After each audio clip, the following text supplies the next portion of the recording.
floating all around me. It's particles of you are here to remind me.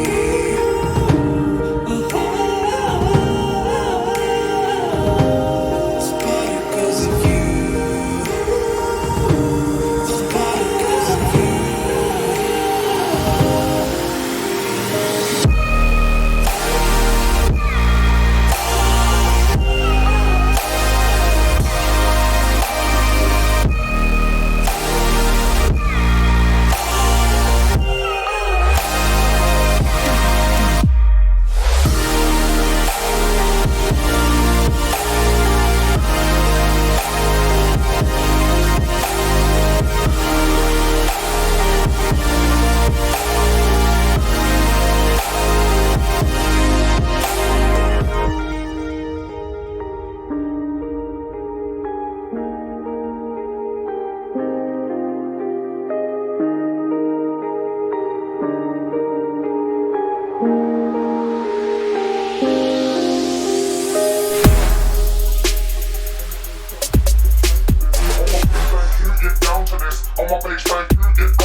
Love me like a ghost, yeah. Ooh, yeah. Oh, yeah. Love me like a ghost, yeah. Ooh, yeah. Just hold on, baby. I'm looking for you lately. It's been a little crazy, but maybe that's okay. Beauty like the sunrise, eyes like the moonlight. Hold my hand, it's alright, yeah. Love me like a ghost. With you I get chills. Ooh, I love the thrill, oh yeah. Love me like a ghost. Never let me go. Walking through these walls, oh yeah. Love me like a ghost. With you I get chills. Ooh, I love the thrill, oh yeah. Love me like a ghost. Walking through these walls. Never let me go.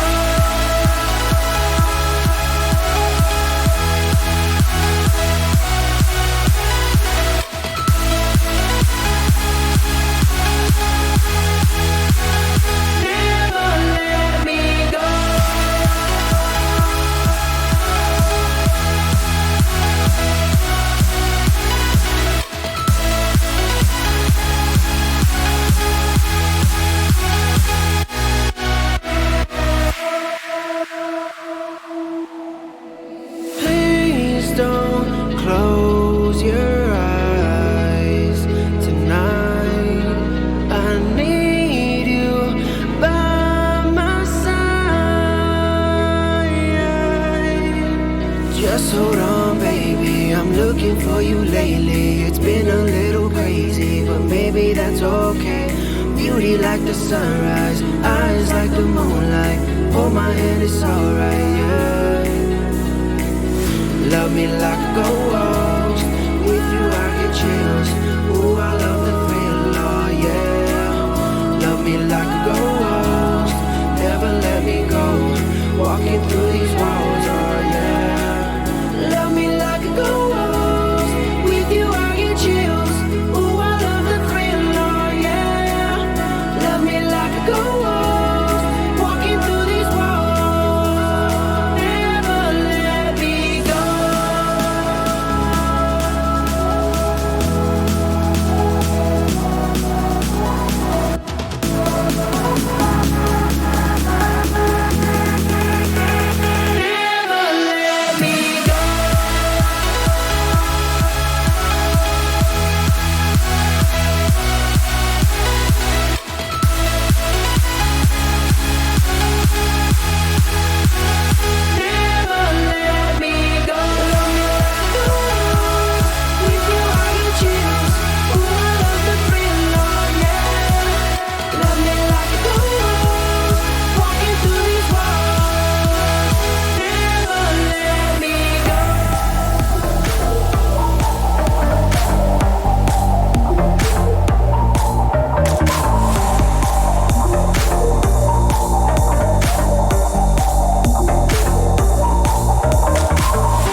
I've always been one of those, like, I prefer being complete as a player, so I don't like ignoring a role.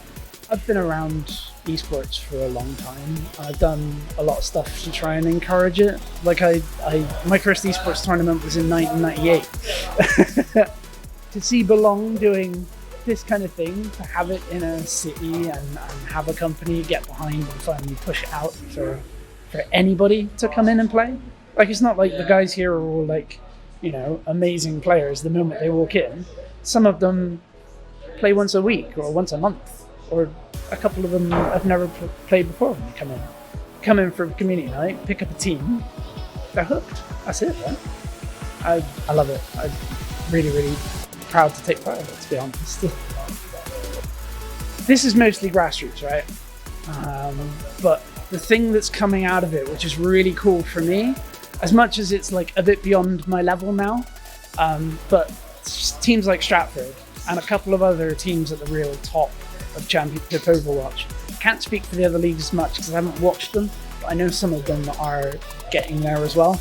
But specifically Stratford and a couple of other teams are really getting like semi-pro, pro level gameplay, and it's really, really cool to see that coming out of a grassroots tournament. It means they smash us when they play us, but just to watch them go against the other big teams, it's like watching United and City go against each other. You know, it's really cool.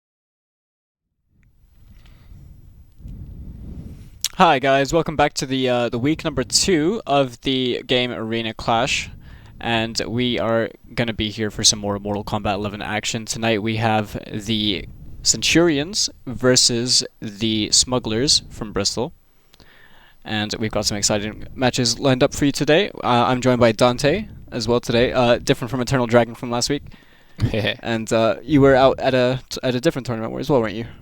Well, last week? Yeah. Yeah, I was in Poland last week. Well, Yeah. Was it last week or the week before? I can't remember. Last week. But yeah, Poland was pretty sick, so yeah, let's get into this. Yeah. Yeah.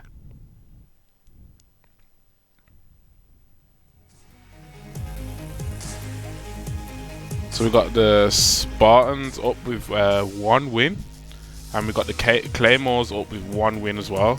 So that's 1 point to both of them. We got the Swarms up with 1 win, and then we got the Invincibles, Guardians, and Pirates down with 1 loss. So it's looking a bit bad for them. But you know, Spartans, Claymores, and Swarm looking really good at the moment. Good start for them. So we'll see if they can keep it up. Yep, and in Group 2 we have the Leviathans and the Centurions, who have taken 1 win apiece as well, whereas the Lionhearts are neutral, and the Vikings and the Smugglers have both gone with 1 loss as well.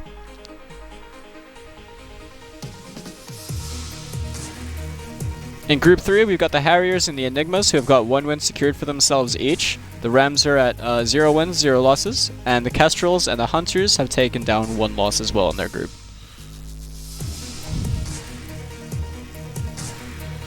So we got the Armada, that's up 1 win. We got the Steelers up 1 win as well. Saints, no wins, no losses, still yet to play. Nighthawks down 1 loss, and then you got Arrows down 1 loss. So today from the Bristol Smugglers, we've got Scare Tactics, and you've told me that Scare Tactics is a pretty good player. So, yeah, Scare Tactics is quite the young gun, no pun intended. He's a really strong Aaron Black player, recently getting top 8 at a different I hate event that as well. character, and I'm sure a lot of other people hate that character. A lot of people probably share that opinion, but we do have Omegadon I as well, and we have AKA Fire on the Smuggler's side, whereas the Centurions, we've got Liam, Ovi, Heavy Lobster, and Zerta. So this should be a good one today. This should be a good one. We'll see if the Colchester Centurions can hold their own against the Bristol Smugglers and, you know, their top guy Scare Tactics, from what he told me. So, you know, we'll see if he lives up to his name.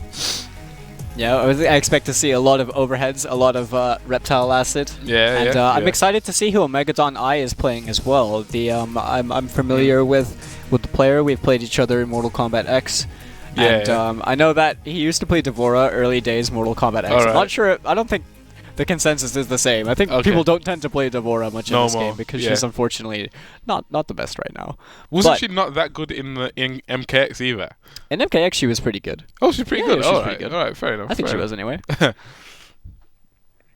But yeah, unfamiliar with some of the players from Centurions, but definitely looking forward to seeing how they do. That's the best part about it. Yeah, the don't know nothing about them. There's a lot of new players, and they could be playing some top tier characters, or could be playing trash characters, and they could do well. They could actually surprise us. So, you know, let's see if they can hold their own and show some tech. Because this is a new game, so it's like there's like. With every new fighting game, there's always tech being found all the time. Yeah. And there's a lot of players that obviously you've got the players that go onto Twitter and they share their stuff, like they want to get those likes in and stuff like that. But I feel like the smartest players, they find out ridiculous tech and they don't show one. They don't even tell their friends. They just pull it out in tournament, and then it's like, oh, you did that. It's like, I did that. Like, don't worry about it. I definitely did that. Don't worry about it though. Don't worry about how I did it. I did it though. So yeah. I think we're just waiting for one of the players, and we'll get into the lobby.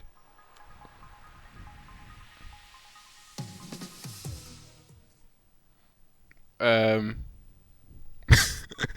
don't know what just happened there, but yeah, we're still just waiting on one person to, join.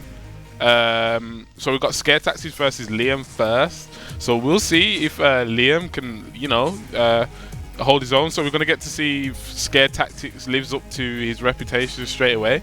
Then afterwards we've got Omega Don I versus Ovi, and then Acre versus Heavy Lobster. Heavy Lobster is such a weird name. Heavy Lobster. Heavy Lobster. Heavy Lobster. Yeah, I mean, would you want a light lobster? A heavy one. So yeah, that's the order we're going with first. So, this should be very interesting once we get it going. I've also heard as well that the MKX, the MK11 lobby, that they can actually change their controls in the character select screen online. That's so that's a feature that Tekken is actually missing. So and Tekken is seen as one of the most popular fighting games of today. So maybe that might be a direction that they want to go in to add features like that. So MKX proving to be a very good game at the moment by what I've heard from a lot of people. Yeah, 11's definitely shaping up to be very nice, but we are going to go straight into our first match over here. So did he start? He started off with the overhead straight away, didn't he? Straight away, there it is. Nice interruption on the back. So he's got the reptile acid. He does have the reptile acid, but over there we did see Aaron Black spend both defensive bars to break away from that combo early. But nice block on the wake up, does whiff the grab. He's got him taken down to the reptile acid. Oh, gruesome. Got him. We have Liam going for the very popular pick, Garrus, one of the new characters being added into Mortal Kombat 11. I'm hearing that he's a very strong character. He is a very strong character. That was a nice punish coming out from Scare Tactics. Well, he's got his fatal blow, though. He has to be careful. That's a half-screen reversal. Is it a half-screen reversal or his fatal blow? No way. Oh, this could Nice be very knockdown. bad for him though. He's in the corner. Oh. Nice. And And I scare do tactics. agree with the idea that, sorry, with the decision for Liam not to spend the fatal blow in that round. Why? Because in that round, he was at such a deficit that if he were to spend the fatal blow, he's effectively playing a gamble on whether he would win the round. And Yeah. if he connects the fatal blow, he no longer has access to it for the rest of the game. He does have, so you only have access to it once Oh, if it connects, you only hit it once per game. per game. Okay. Per game. Same okay. as the crushing blows as well. We do see a lot of counter zoning coming out from Liam as well. Yeah, yeah. Utilizing the sand trap that Garrus has. It is That a throw's low. so cool. Oh, we went for the low overhead. Nice defense by Scare Tactics though. Throw. The throw animations in this game are so like creative. Like Very. Does whiff the EX scud shot. he's got to be wary of that acid though. Such a cheap tactic in this game. That drop kick as Nice well. block. Oh, nice block on the overheads. Nice defense from Liam. But he's getting Oh, mauled in whiffs the the full corner right string. now. We are seeing Scare Tactics back up away. Oh, that drop A little kick. bit, but So great he patience. He can drop kick into the shot Yep. on the floor. That's sick.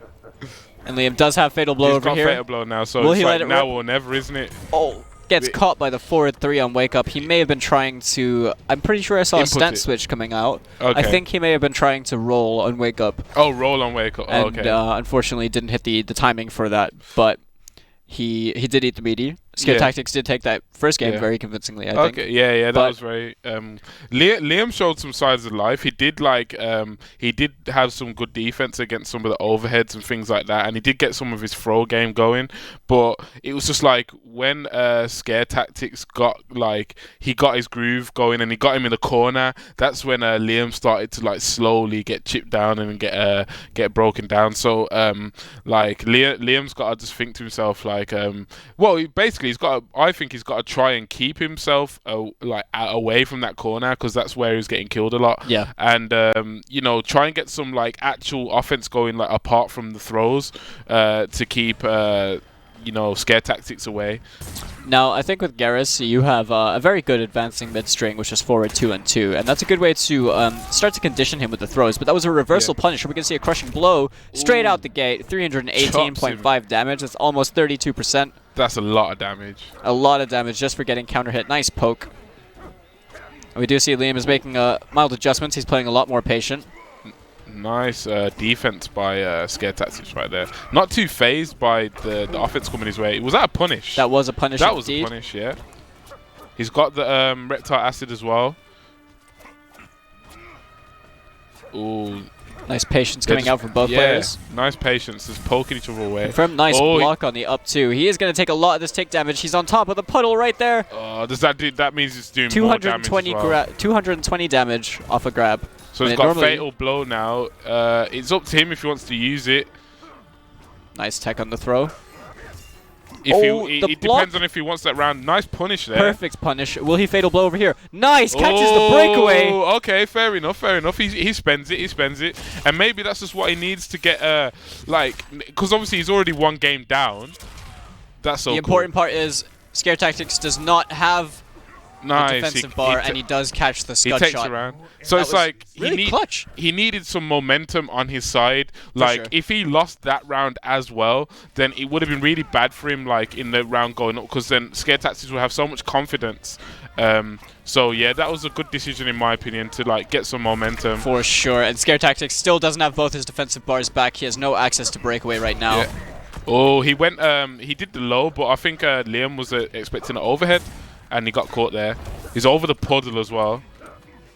Nice defense by Liam there. Nice Oh, block. he went- Doesn't get the punish, unfortunately. He was definitely going for the crushing blow combo there on Yeah. punish. Those throws, he's getting so much mileage out of those throws. Nice. He's stack. maybe found a hole in Scare Tactics' defense. He's noticed, Scare Tactics, he gets hit by a lot of these throws. So I'm just going to keep on doing it. And then maybe he's trying to condition him to actually start, getting counter hit. Yeah, it does get stuffed out the anti-air over there. Oh, Confirm into the puddle. The puddle, man. Scare Needs to get away. Tactics. Oh, Oh, he went straight under this though. won't crushing blow because he used it right in the beginning. Chopped him Not in the enough to net. kill.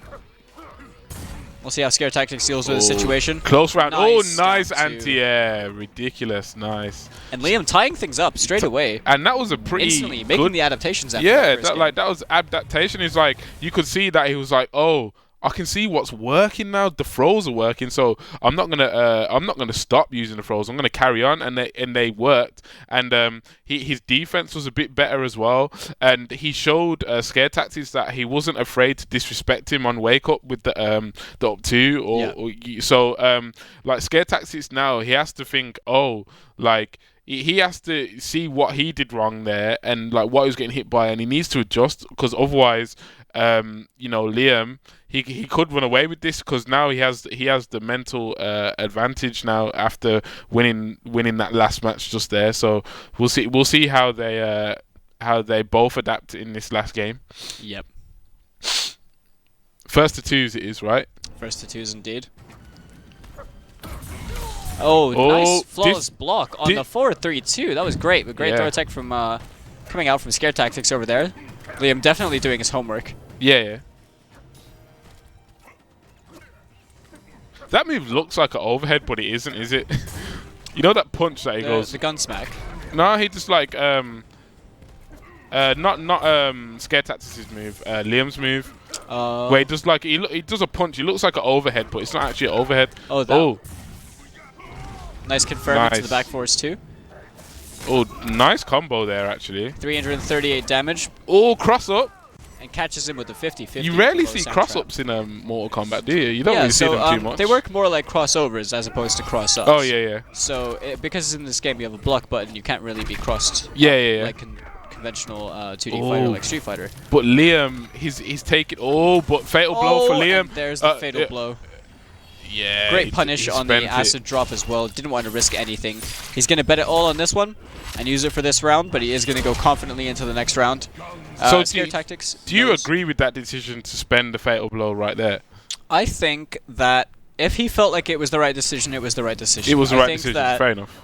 He got the round, so that is it secures you the round. And he probably could have punished in a different way, or probably could have played it out, just played it more patiently. But he didn't. But if he lost that round, knowing that he could have took the easy way out, it would take a toll on him. Yeah. But Scare Tactics playing really well, keeping him in this corner. Look at the damage that it's doing on the puddle.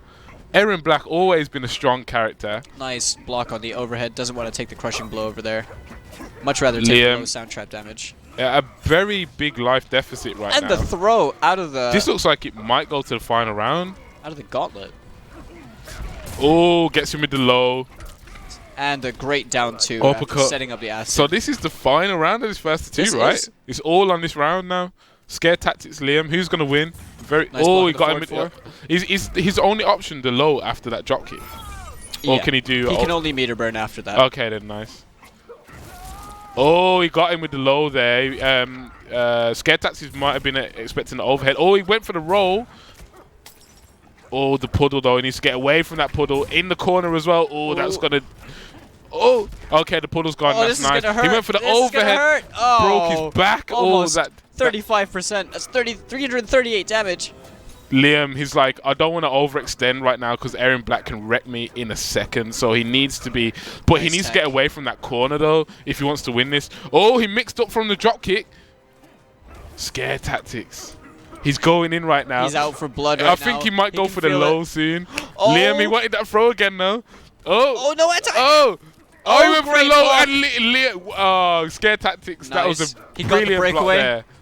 Oh, it's so close. Now he will have it back in a few seconds if he survives. I think he's going to go for the throw. I think he's going to go... Nice he went for the overhead this time. Nice guess. Oh, this is so close. Overhead. Throw! He the tech! Oh! What's going to happen? Oh, there it is! Oh my god! Scare Tactics just clutches it out from full screen with the fatal blow. Tactics. And he saved his fatal blow till the last hurdle, and it worked. He didn't use it at any other time. This is my favorite fatality in the game. Is it? Yes. Okay, yeah, let's have a look. that's That is gruesome. Ugh. But yeah, in tournament, I my say, good lord. just go for your fatality, man. Get that time to think.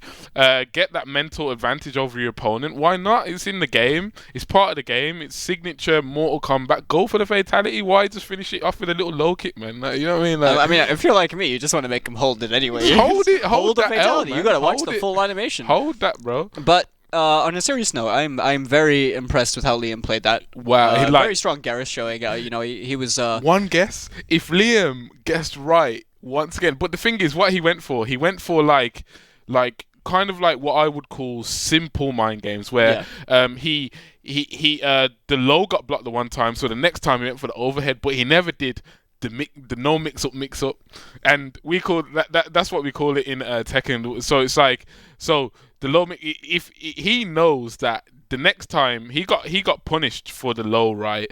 Like the next time he maybe he could have took the risk and say, I'm gonna do the low again. I'll do the low again because you're probably expecting the overhead next time, like I've done every time. And he went for the simple mind game, and it didn't really work out for him. But sometimes against top level players and like smart players like Scare Tactics, you do have to be a bit creative in the way you mix up your opponent. So very well played though. Could definitely show the adaptation over here. He could understand what it was that caused him to lose that. I mean, to be honest, he's probably thinking it was just both triggers. But, to be honest, like he was playing that a lot better than he was the first game. A lot better. He adapted, and I'm excited to see how he does against the other players. He easily could have got it. Oh, we're going into the next game straight away. We do have Omegadon I versus Ovi. So what characters we got here? We got Sonya, and what character is this? So we have Noob Saibot. No, Noob Saibot. Cassie I like Cage. this character. This guy's cool, man. And we've got Cassie Cage as well. Oh, is it Cassie, not Sonya? Yeah. So Cassie has the drone above her, and she's got the gunshot as well. Yeah. And Cassie, very, very strong character. We did very good showing of Noob as well last week from the Clyde Claymores, and Ozzy had a great Noob as well. Yeah. And we're seeing a lot of back throws coming out with the crushing blow on the failed throw tech. Brutal. Look at the damage on that as well. Cassie going in with the elbow knee. Oh, little robot doing its damage. Really close on life. The advance in normal there just... Oh, and the teleport on the gunshot. Oh, no way. That was sick. He made the read. Oh, he made the read. He's like, you stuff this fatal blow, you're going to eat the teleport. Yeah. Omegadon I, man. Nice punish on the air cycle, but does drop the combo. Drop the combo there, yeah? Ooh, that throw, man. The throws in Mortal Kombat, so brutal.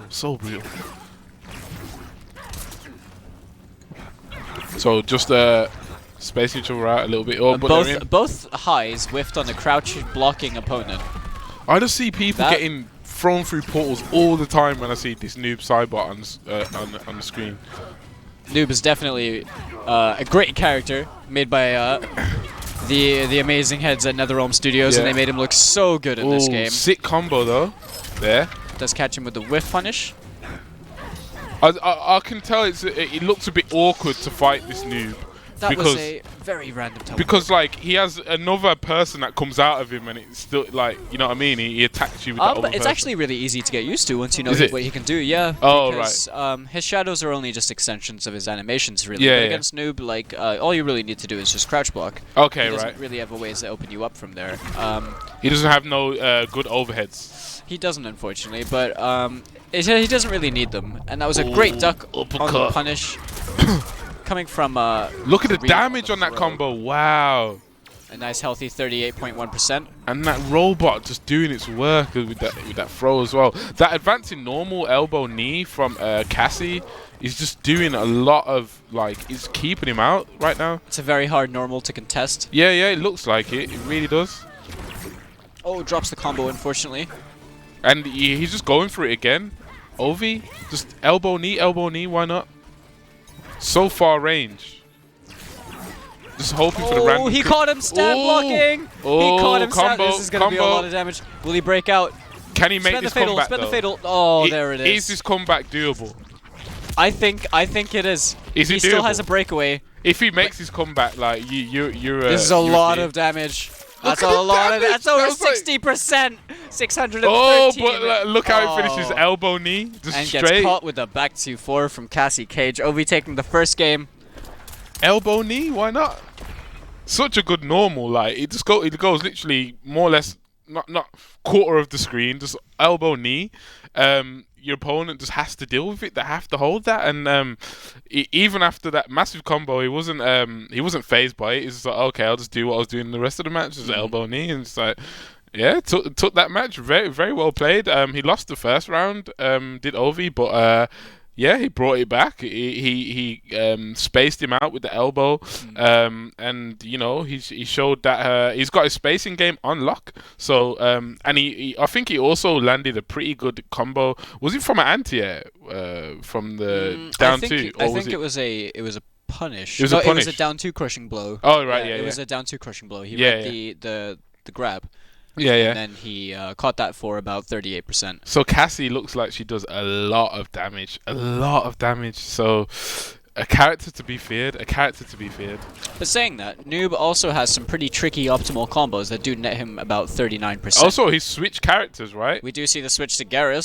So this is a pretty popular character from what I'm seeing. Like it's like, oh, I lost my first match. Let me just go to Garrus.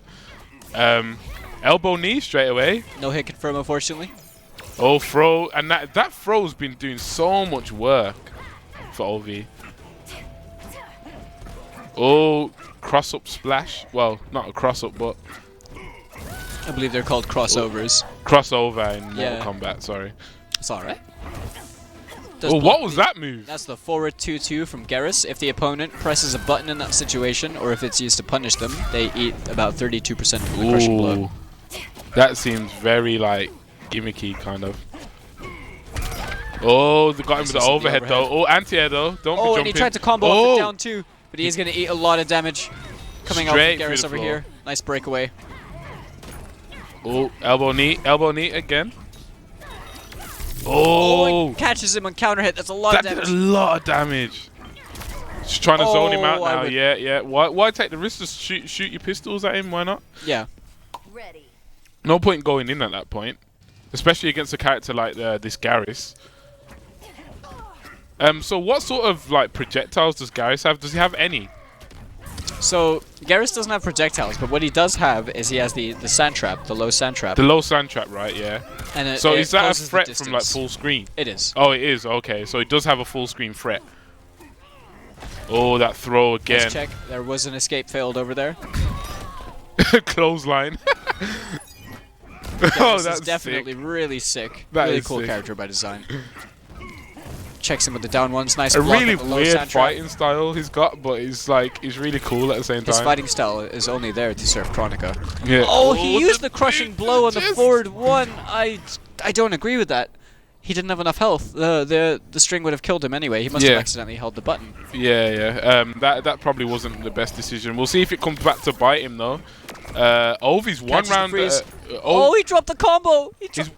He's one round away from taking this, but Omega is not going down without a fight. Oh, and the down 2 crushing blow. That rock fist that he just gave. He dropped the combo. Unfortunately, you could have gotten. Overhead. Does he not know about that string? Because he's doing that low into the overhead a lot, and he's not defending against it. So the first time that Omegadon I did the string, he actually ended it in sand trap. Yeah. Instead of the overhead. So now he's just playing. Oh, so he's mixing it. Oh, yeah, right. Catches the back throw. Oh, he's still in this. Fatal blow's not really too much of a effect. Disrespect. That was a big up 2. He dropped the combo. Ovi, he's got fatal blow. Could that have been it? When he landed that hit? It could have. They both got fatal blow now. This is anyone's game. Oh, he caught him! How he caught him! It's an overhead. It's an overhead. It's an overhead. Is that a full screen overhead? It's an overhead, but it's very slow and very reactable. Is it full screen though? Almost. Oh my god, that didn't look that slow to me. That looked like it came out of nowhere. I mean, you have to know the character in it to. Yeah. To know so that Cassie's fatal blow. She jumps up and she grabs her drone. Oh, right. And then when she grabs her drone, she actually glides on the drone and then dive kicks down with the shadow energy, with the Johnny Cage kind of green glow. Yeah. So if someone doesn't like really know the matchup that much, it's probably a good way to cheese them out. But if they do know the matchup, it's probably not the best to throw out like that. Yeah. Well, I think in that situation, you don't actually need to be blocking low against Cassie. Yeah, right. Because the gunshot that she has is a mid. Oh, she it's a lowers mid. herself down to the ground, and she does fire it low to the ground, but it's not a low. It it's looked a like mid. a low to me, actually. Yeah, so it definitely looks like a move. to some that's- people, like, think that it's a low, so they All the actually time. low play. All the Oh, time. so like she's probably one of those characters where it's like, oh, you need to know X, Y, Z about the matchup, and then when you do know X, Y, Z about the matchup, even though she's a really good character, when you do know X, Y, Z, you can kind of find holes in her game to like, Yeah. you know, clutch out matches like that where you know, it was literally down to like both people had fatal blow, and it was like. Like at that point, it kind of looked like to me that it was like who was going to land the fatal blow first, kind of. Cause Yeah, like, definitely. Like who was going to risk it on just like pokes at that point. I Like, think I don't in think that there was. situation, I think You did the same thing, it's- innit? it would probably just be just wait, and then your fatal blows your win condition. Like yeah, like try and find your opportunity to fatal Yeah. blow because you're both one round down. There's no reason not to use it. It's just like who's gonna hit it first. So that was a good 2-0 for Ovi. Actually, he could have lost that last match, but clutches it out with the fatal blow. Very well played. Centurions are definitely showing really strong And gameplay over here as well. oh, we're going straight into the next one. Okay. And we have Oi, Heavy Lobster, who is Heavy Lobster. playing Liu Kang Liu Kang. up against AKA Fire, which is a bit ironic Sub-Zero. because he's playing Sub-Zero. Everyone's got these dirty kicks to the chest, man. Like, it's like leave So man Liu alone. Kang's flying kick crushing blow that just, as you saw, connected. Yeah. Only applies when it is max range, or if he trades an air fireball, or sorry, if he connects an air fireball Yeah. while you are also airborne, and then catches you with a flying kick to Okay. convert it. Nice. Now, Oh. we are seeing AKA Fire, I believe he's playing Variation 2 for Sub-Zero. So Variation 2 is the yeah, he is. So Variation 2 is actually the underused variation. Right. And nice duck on the Does the it flying change the kick. matchup quite a bit? I'm guessing. So Variation 1 is more of a vortex-based variation where he has access to the plus 10 restand, and he has EX Ice Ball, which gets rid of other projectiles Yeah. on the screen as well. Yeah. Variation 2, he has access to the slide, Throw. which you don't have in Close. Variation 1. And we did see him racking up the slide's crushing blow, where you do have to connect 3 of the amplified ones to actually get that. Yeah. But Heavy Lobster taking the first round, and nice block. Oh, that was a punish there. That was a Pretty great sure. block on the slide into the corner carry punish. I saw one thing on Twitter, right? I saw that Liu Kang, can he still do an infinite with those kicks? No, I think you must have just seen someone in practice mode using Oh, in infinite practice meter. mode. Oh, right, Yeah, right. yeah. Oh, and Oh, there's the steps on crushing his blow back. from the fail tech on the back throw, 31%. And that's like the best thing about Mortal Kombat is that they take all that damage and they just get up like nothing happened. Yeah, Like, yeah, you broke my rib, so what? tis but a scratch. Oh, Heavy Lobster is putting a clinic on right now with Kung Lao. Definitely applying the pressure in the corner, makes the Oh, 4-2 win. that low kick into the high kick, just doing so much. Oh, there's the first Mercy. mercy! He mercied him! Mercy. Okay, so he's Alright, blatantly Fire, this is disrespect- your time. Oh, come on. You have to make this You've got to comeback. win now. If you got Fatal Blow, use it. Why not?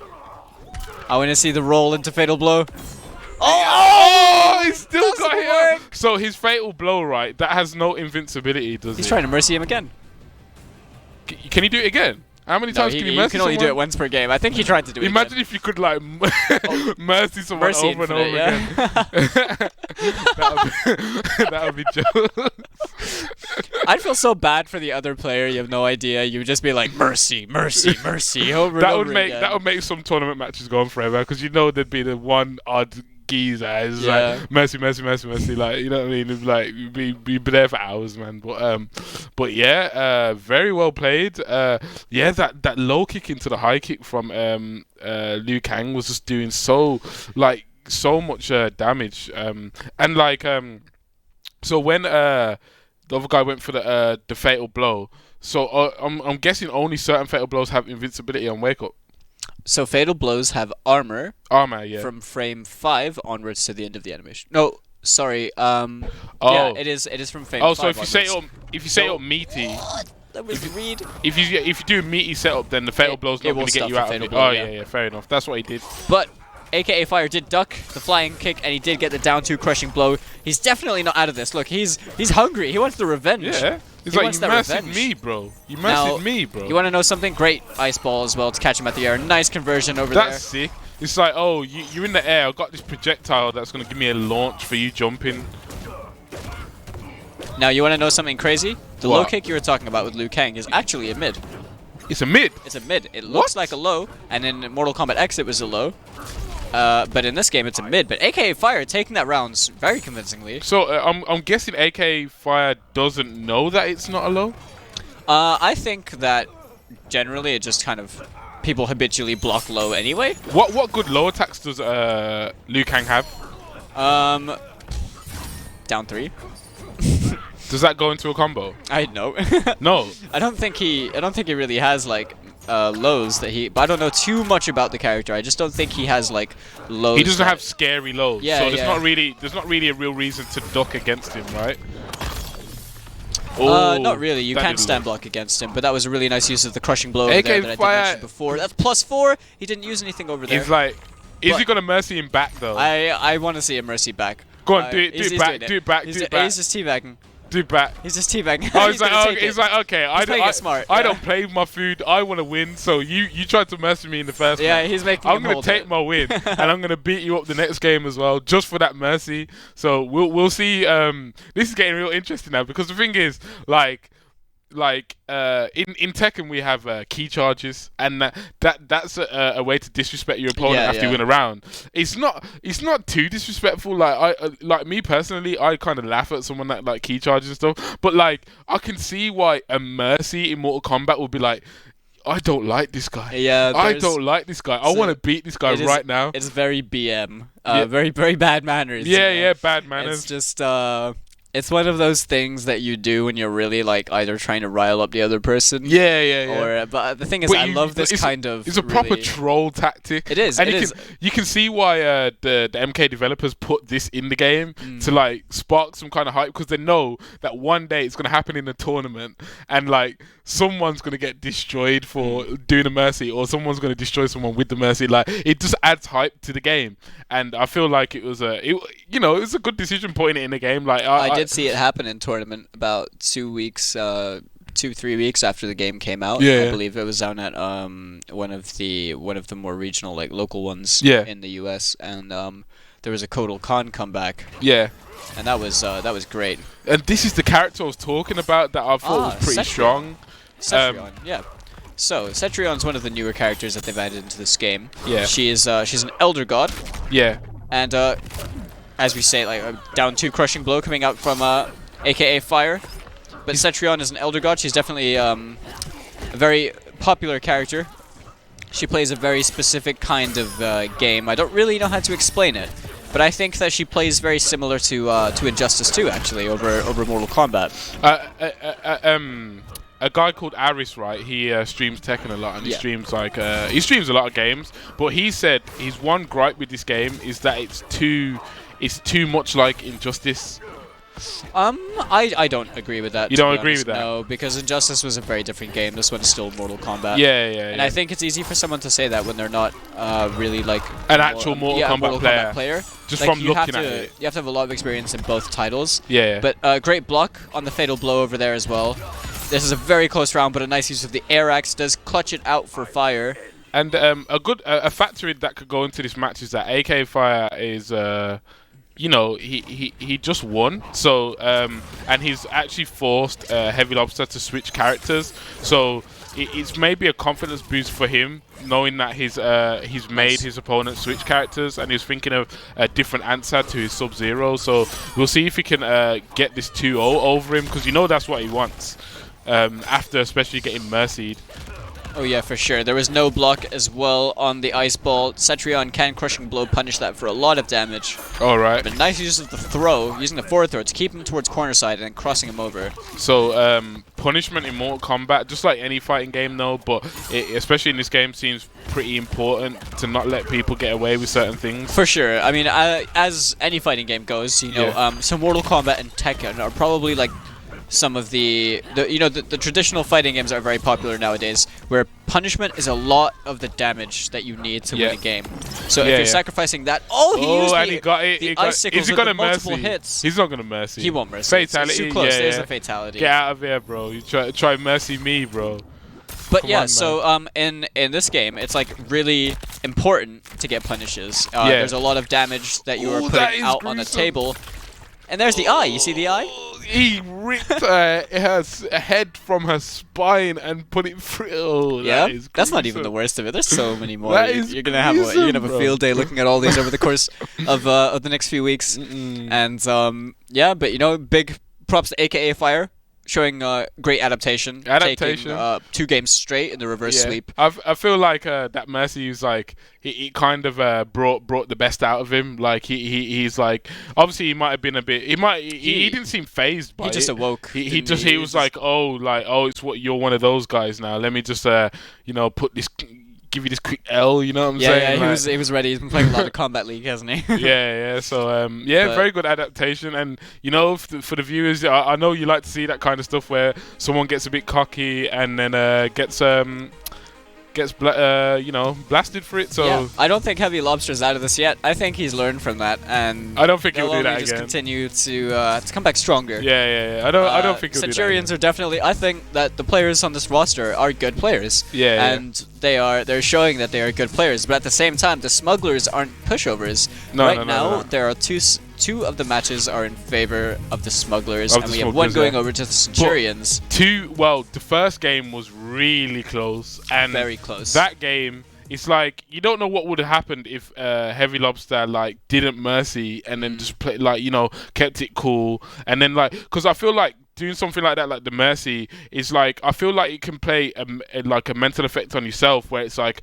I need to win this now. Yeah, I can't definitely. Mercy this guy and lose, and that kind of stress on your mind in tournament can actually work against you, in my opinion. Yeah, where definitely. you don't want to be thinking about extra things. You want to be thinking about what's going in the match there and then, and you want to just win. So we've got Ovi versus Scare Tactics now. This should be a good match. These are 2 of the very strong players as well. Yeah. Ovi won his set against Omegadon I. That string is safe. The elbow, knee into the kick. So the kick is a high. You can duck it. Oh, you can duck But it. what Cassie players opt to do is they will do the rising kick instead. Yeah. And then come down with the amplified version because it's neutral on block. Okay, so Scare Tactics hasn't ducked that kick once yet. Maybe we'll see. He's him probably do it. expecting the other one. But the thing is, the rising low kick. Ovi does the high every time so far. So far. And So- I think that he's doing that because he's acknowledging the fact that Scare Tactics is looking up for something else, so he's pushing his reward. Yeah. But Scare Tactics has really been forcing him. There is the up There's throw I was talking the about. mix-up too, Nice yeah. punish from the forward So roll. he conditioned him correctly. And then, he ate the upwards glow afterwards. All right, he's got Fatal Blow. I don't know whether he's going to use it. I don't think he will. No hit confirm on the crossover kick. Yeah. But Scare Tactics is going to take that round. Yeah. And I'm not sure if it was... I didn't make a comment on it. But last round, he was very much forcing Ovi to stay in the acid pool. He was using the rifle to just keep him held down in one place on screen. And I would like to see more ducks coming out from Scare Tactics over here. I think he should be taking the risk because the payoff is going to be worth it. He's going to be worth it. He's going to get a lot of damage for ducking that high. So yeah, definitely. And Aaron Black is not a light hitter as well. Can he punish the mid option that she can mix it up with? No, the mid option is safe. Oh, that's safe as well. Okay. So that's probably one of the reasons why people think this character. Don't quote me on that though. I'm pretty sure it's safe. Oh, he's just firing gunshots back. He's just like, no, I don't want to deal with your bullets. Oh, slide. Great confirm. Oh, the forward roll. Oh, Scare Tactics might actually take this 2-0 if he backs up. If he makes the right decision on Wake Up now. Oh, he went straight for the meaty. Nice. Pretty risky, but Scare Tactics put himself in the corner over here, which is a bit of a. That acid is such a big change to Aaron Black, in my opinion. Like just the fact that he's got that to force his opponent to come in at certain points. It just seems like such a good tool to have, especially on top of his zoning that he's got and the drop kick and all the other stuff and the slide. That's true. Great blocks as well coming out from Ovi. I don't even know what traded over there. Okay, the elbow knee, and then There's he actually doesn't have to do the last hit with the elbow knee. But is the elbow knee on its own punishable? No. It's not. Nope. So he doesn't have to do the last hit. He doesn't have to do the last hit. It's a perfectly good stagger string as well. This character but must be ridiculous. She is. And if the last hit hits alone, it crushing blows as well. Wow. But a nice combo coming out from Scare Tactics. This character's ridiculous. Oh! Scare Tactics trying to make this comeback. Fatal blow incoming, maybe. He's going to just try and play it like this, and he takes that zones first are game. out. What's that? Is that like a rifle with a scope? It's not a sniper, right? What is that gun that he's got? Effectively just a semi-automatic rifle. He just has a hunter's rifle, and the ammo count is actually shown next to the defensive bars at the bottom. Is it? No way. He has 8 bullets, and he has to manually reload them. Oh yeah. But he has access to a crushing blow, which is only available if he has all the ammo. if he has no ammo. Oh, if he has no ammo. Oh, okay. So it's like maybe it's a good idea to like rinse the gun and then get no ammo to get the crushing blow. Oh, that seems pretty strong. Aaron Black, man. Both of those characters just seem pretty top tier to me. They are quite strong characters. Yeah, especially Cassie with that normal just seems so like game controlling. The elbow knee, and then she's got a mix up in the last hit, but you can't punish the first 2 hits. Like that is ridiculous. I would like to see Ovi do a bit more is use Cassie's forward 4. And she gets a full launch if it hits. Yeah, she does. It's quite a simple hit confirm.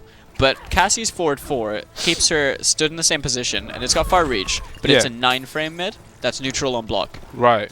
So it's really effectively a very good mid just to check someone. Yeah. The grab it might be an input error over there, but nice check with the forward 4 coming out from Scare Tactics. Scare He's going to try and keep Ovi in the corner. Scare Tactics is up 1 game now, so Ovi has got to like figure out a way to like break down Scare Tactics' defense right now. The last game was close though, but I think we're going to see a puddle after this as well. Oh no, we're not. We got the roll away. Now I think the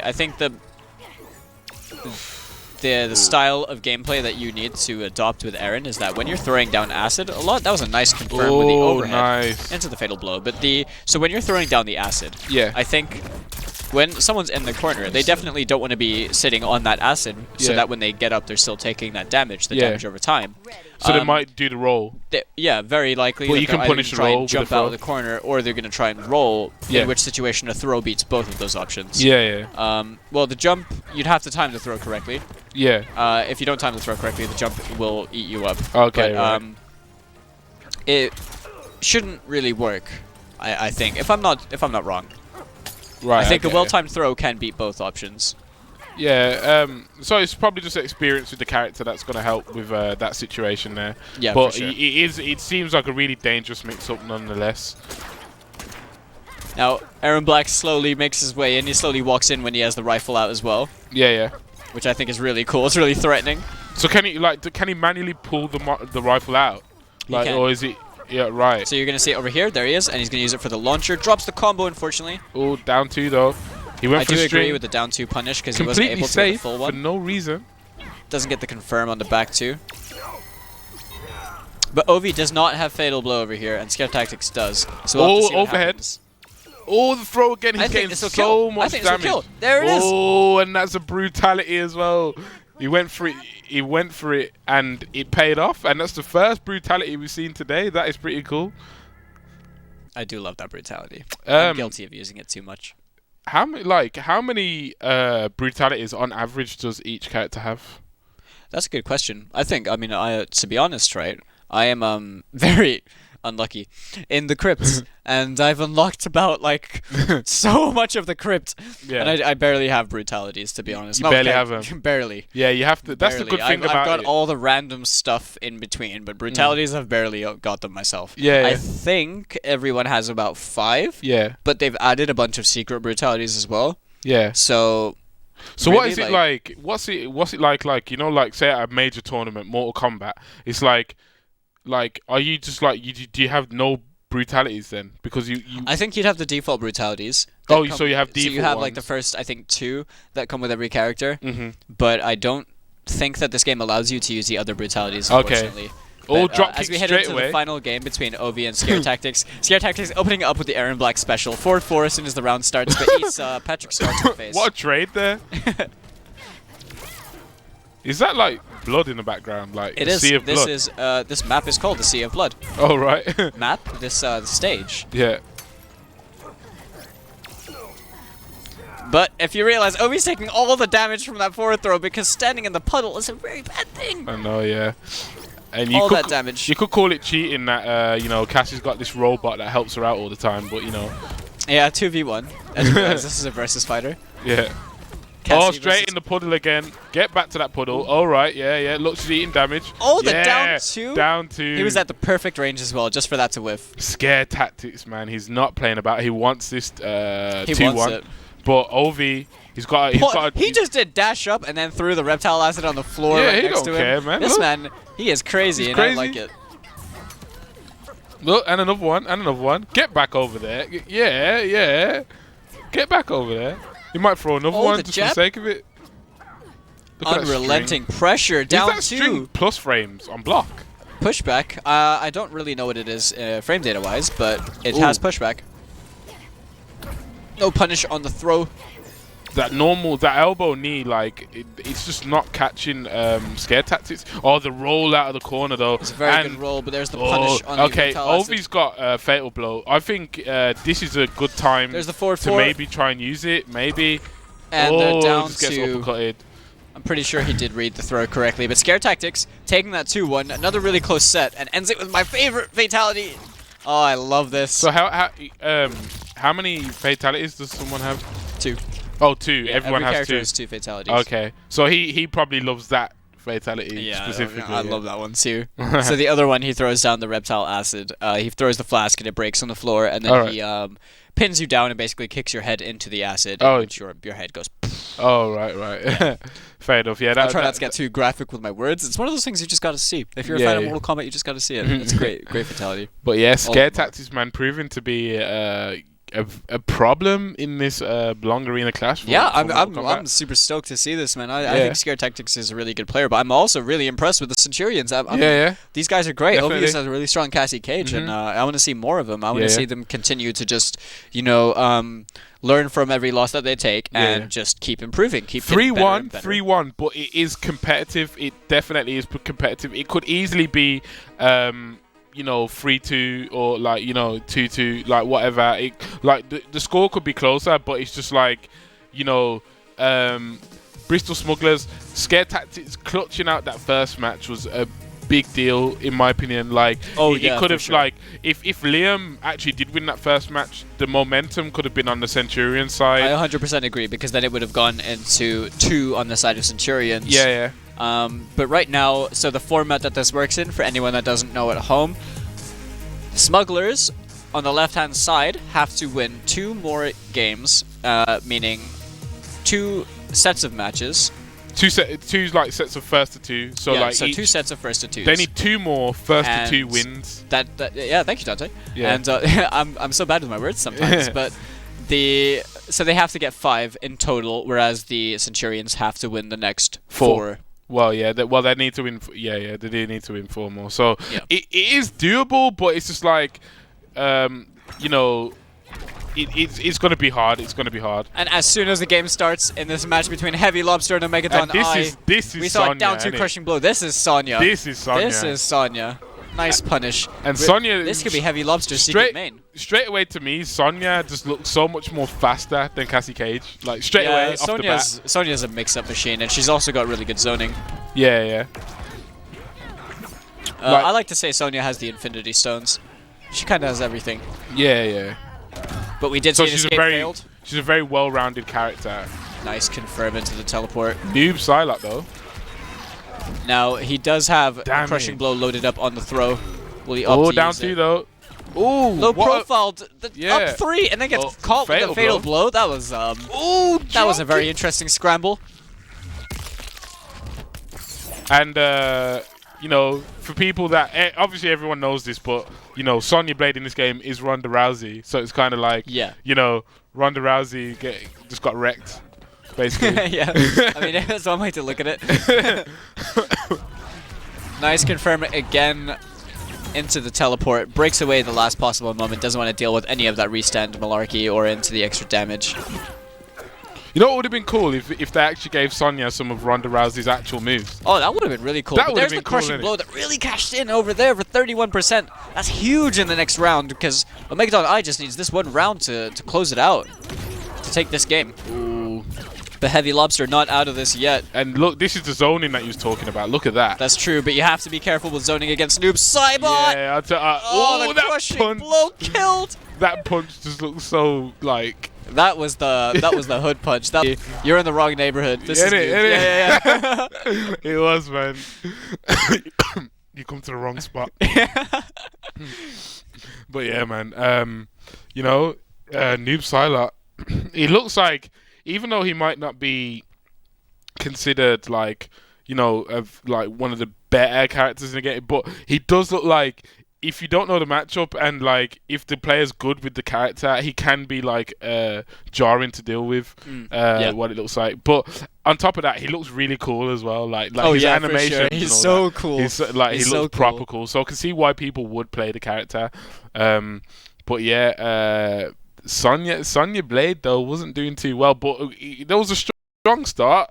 But you know, as soon as Noob Silat got going, it was like it was kind of wraps. But yeah, as you said, the zoning like from Sonya Blade, it didn't look like it was too effective against Noob Silat, because he must have tools to deal with it, like some good tools to deal with the zoning. Yeah, so well, Noob has the teleport, so you know, one good Right. read and you're making the other person eat over 30% damage for the bar. Mm-hmm. But the problem is the teleport is really unsafe, so you can actually bait new players into doing the teleport by just throwing out like a down one at full screen. All right, yeah.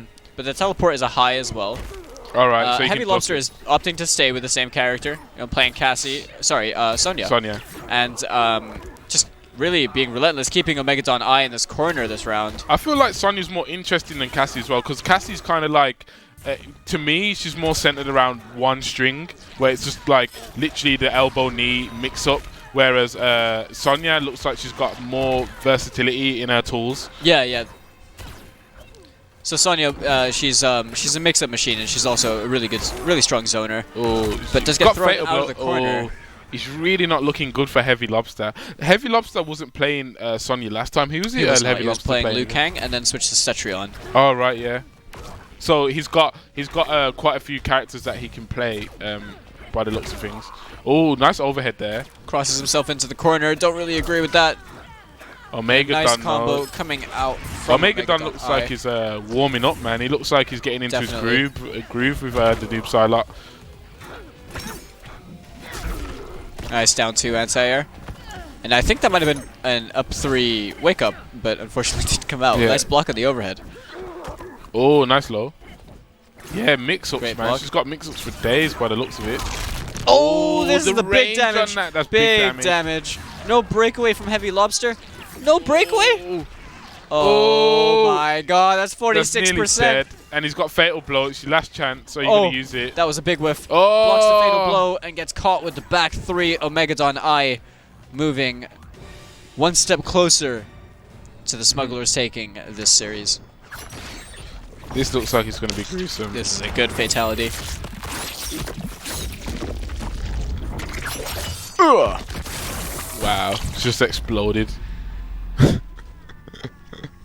And the worst thing is they like do it in slow motion, but then it just like it's like a still kind of moving image. It's really cool, so isn't it's just it? like you can just look at everything that just happened. Look at all of the nice, beautiful work of the art team from NetherRealm. Yeah, Look really real. They did really a very good job with the animations and stuff like that. And I think I saw one like kind of like not like a documentary, but like a program where it was showing like what they actually do to go in detail to actually like create the animation. So I think like they had like Daniel Cormier in, and like they made a head like that's like very similar to like human flesh or whatnot, and then like Daniel Cormier like punched it and exploded. It's the Science of Combat. Yeah, Science of Combat, that, where they got the other YouTuber whose name I unfortunately can't remember. He looks like Thor.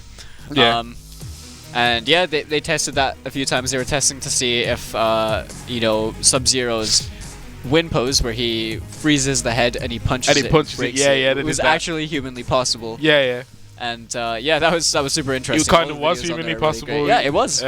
So yeah, like except the freezing part. They do stuff like that to you know, add the extra spice to the game. So like little things like that, you know, might make Mortal Kombat fans like a bit more proud of their game.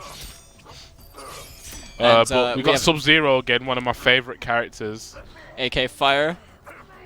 Sub-Zero looks so cool in this game. He looks like a proper ninja, doesn't he? Yeah, man, I really like Sub-Zero's design in this game, and I really like how patient AKA's Fire is playing right now. Yeah. Liam though, no slouch on that Garrus, as we know that he picked earlier. Yeah. And the up two, the range on that, it is beautiful. oh, straight through the sand. Into the big damage, gonna keep him in the corner. Ooh, Opting not to spend any more bars. That jumping splash. Oh, that. Oh, the down two read on the high. Oh, the combo. There it is. Nice combo Gets there. the corner repositioning, but he has to watch out for the sand traps over here. Oh, he grabbed got him out caught. the air. Did he just grab him out the air? Yeah, basically. So he has like an anti-air grab. Well, it's more he was low to the ground and the mid caught him. But when the mid caught him, the grab it kind of just ignores things whether you're in the air or on the ground. Oh, so is it actual an attack Yeah. that goes into an animation? Yeah. Okay, yeah. And that's +4. He chooses to back off. I think he's expecting Liam to down one with Garrus as it's a 6-frame poke. But in +4, I mean, So you should do people really take the use advantage. do people use like the things in the background that you can throw at each other? The interactables, yeah. Like, is it a smart thing to do, or is it only something that people do just to like mess with their opponent? Kind of. I think it's a smart thing to do, but it's the situation dictates. Is it unsafe? Like, Some of them are unsafe, yeah. all right. Some of them are pretty good, but the one that's next to Garrus right now, or just behind him, Yeah. is a throw. It's a high throw, Yeah. but if he does connect it, it's about 220 damage. Oh, so like each like what stage Crushing blow. interactable has different properties. Like some Yeah, of them might be yeah, a mid, all some of them are might be a different. high. So, AKA Fire, but taking the first game with Sub-Zero, I think he's got Liam feeling flustered. I mean, Sub-Zero Yeah. is kind of just one of those characters that does make you feel like I don't really know what to do. And it like, because Yeah. like if you jump at the wrong time and you get You get projectiled and you get frozen into a like he's been like that since like ages ago, Since and way like back when. it like he has like it looks like he has like good normals as well. So it's like you know, if you try to rush him down a bit too much and you get caught, he looks like he has big combo damage as well. So it's Yeah. like if you slip up just a tiny bit against Scorpion, it looks like he can just run you over. So you know, he just seems like a pretty strong character, to be honest. What would you say is a good way to counter Sub-Zero? To counter Sub-Zero, low block. I Low think block. that he has a very strong low. Yeah. A low starter that he can turn into a full combo as Alright. well. But his overhead Isn't that is you can kind of block it. It's a bit tricky, but On reaction. you can block it on reaction. good? Oh, okay. I think that you kind of want to be blocking low first and then just slightly shimmy up. Is it a factor though that online it might be actually a lot harder to block the overhead on That's true. reaction? And I do think that slide is a hard move to get used to as well. I mean, you can't sit there and just block patiently, but you're not really doing anything with it. So would you say like online it's more or less a canned 50-50? Yeah, definitely. Online, like, you know. It could be like that, although the netcode in this game is very good, so I think Oh, is that it? it is. Okay. It looks it. We ain't seen no lag or anything like that. So. But the character switch coming out from Liam, switching to Jade, a character I'm a very big fan of as well. I think this character is really cool, and I would definitely play her, but I'm not that good with Jade. What is she doing? What is that? So the purple shroud that she have makes all projectiles go straight through her. What? Okay, fair enough. So no threat of ice ball, That's no threat of the air axe. that staff. It reminds me of that character I didn't like in the other game. I forgot what his name was, but yeah. The staff multiple presses as well, the multiple hits which Yeah. flurries it in front of your face are all highs as well. Oh, that fatal blow did so much damage. Yeah, the fatal blow definitely closing out the first round over here for AKA Fire. We'll see if Liam can hold it together. Sub-Zero with that ice ninjutsu, man, is not a guy to mess around with. And But- a ninja that has ice powers, bro. You don't want to mess around with Sub-Zero. Yeah, man. I mean that's just OD. And on top of that, I think if AKA Fire wins this round, Yeah. then the first series goes to the Smugglers, doesn't it? Because Yeah, Omega yeah, Don I I won the think so, last yeah. set, I believe. Nice Oh, throw, good though. stagger. So Liam, he desperately needs to win this round. He does, and I think he's aware of the fact that he has that throw as well. I really like that he's playing neutral, but the shadow kick goes unpunished. Yeah. But Nice Ulka three. Fire, like he's like stating that this is my character Sub-Zero. You've got to deal with me. But like Liam is like, oh, like every time he takes an L, it's like, oh, I've got to switch to someone else, and it's like, you know. Well, this is the first time we've seen Liam switch. He was playing Garrus before. Oh yeah, and, is it? Is it? Oh yeah, fair enough. Eating 3 forward fours in a row. That was very hard to say. Oh, was that overhead that Liam had to block just there? No, it's the slide. Oh, that did loads of blow, damage. saving it right for the very end of the game. I guess called the fatal blow. The fatal blow. There was so much range on that max fatal range blow. fatal blow. And you can't actually like you can't blame like Oka for getting hit by that. It's because like how do you know that was just gonna come out of nowhere? And yeah, clap him on the head, that was like max range, and it's Yeah. an overhead as well. But Yeah, Liam really clutching on to that last bit. That seems a bit cheap. Overhead, and it's that fast. Online as well, like that must be pretty strong, man. Online is the biggest matchup problem. Yeah. But Nice tech. but you know, at the game we do have very, very high tier internet, so. But yeah, the staff looks like it's doing a good job right now. Liam looking to take this. Adapting. He's playing so well right now. He's keeping him out with that staff. Like Sub-Zero just looks like he's having a hard time getting in. Like Slide isn't going to save him all day. Oh, nice forward four. Nice front Pushes kick. him into the corner. +4. Nice forward tech. Nice tech. Oh, Trade. Oh, I Oh, could have no got a combo. Overhead. Throw. Okay, this is where he needs to make something Nice. from this. Oh, Oh, no no combo combo again. He could have made this comeback already if He's he got a just really converted. big crushing blow combo in the corner. Okafire, he kind of choked it a little bit. Like if he converted off 2 floats there, you know, he could have had that. He could have got, and he could have been over. He could have had a good clip as well. I think that the fatal blow really threw him off after getting definitely. hit with that. It probably played a very big mental part of that. But you know, like, okay, you lost the round for kind of no reason. Like it wasn't no reason, but kind of no reason. Like in his position, it's like, okay, I got hit by that, like why, and I just died. But it's just like, okay, the next round, it's like, especially in tournament, right? When things like that happen, you have to just forget about it straight away. You can't refresh and move on. Can't think about stuff like what I kind of like to do is like say when something like that happens, it's just like okay, he got that lucky round. I would give him that, like, you know what I mean? It's like that was lucky, and then you just carry on. But if you let that dwell on your mind, it can kind of cost you, especially in a short set where you don't have really a lot of time to clear your mind. Because like in fighting games, sometimes you can have something on your mind, and then if you if you keep it on your mind, it can be on your mind for about 5 games until you erase it from your mind. It can really tilt you. Yeah. So it's like the players who have very like low tilt time are probably like the best players, like because they don't let things like that affect them for too long or at all. That's true. AK Fire using the +4. Oh, that was a nice punish there.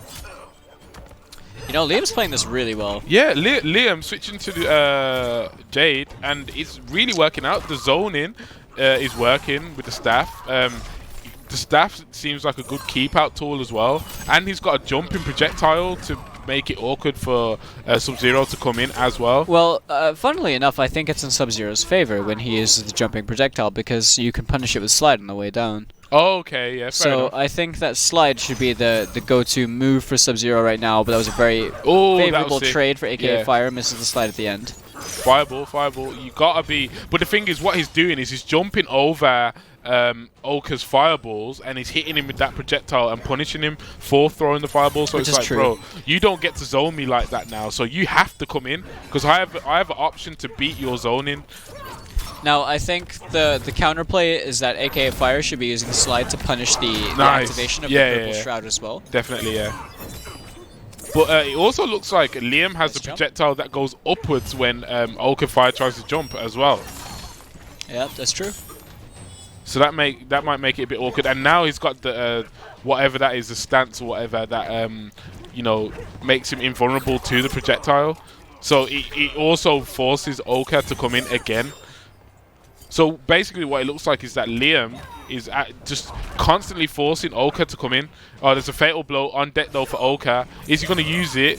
I think it will be... Yeah, I thought it was a good decision to use it, because he needs this round back.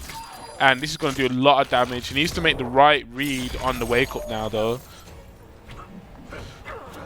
Oh, nice tech. Okay, this is a projectile war again. Very, very close Okay, game needs right to now. be No punish patient. on the shadow kick. No punish. Catches Oh, the throw. throw. And that was nice patience from Oka, because if he overextended with a projectile or whatnot, he would have got punished with the jumping projectile from Liam. So Now, I do apologize. I've been saying AKA fire because I did not see that it was Oka fire. All right. Blind. But the down 2 crushing blow in return. oh, Liam. Oh, was that double overhead there? Those were both overhead hits. Yeah. Yeah. Nice jump overthrows back into the corner. Oh, Oka fire Forward though. four. He's a very running over dominant Liam. round coming out from fire. Oh, one more hit.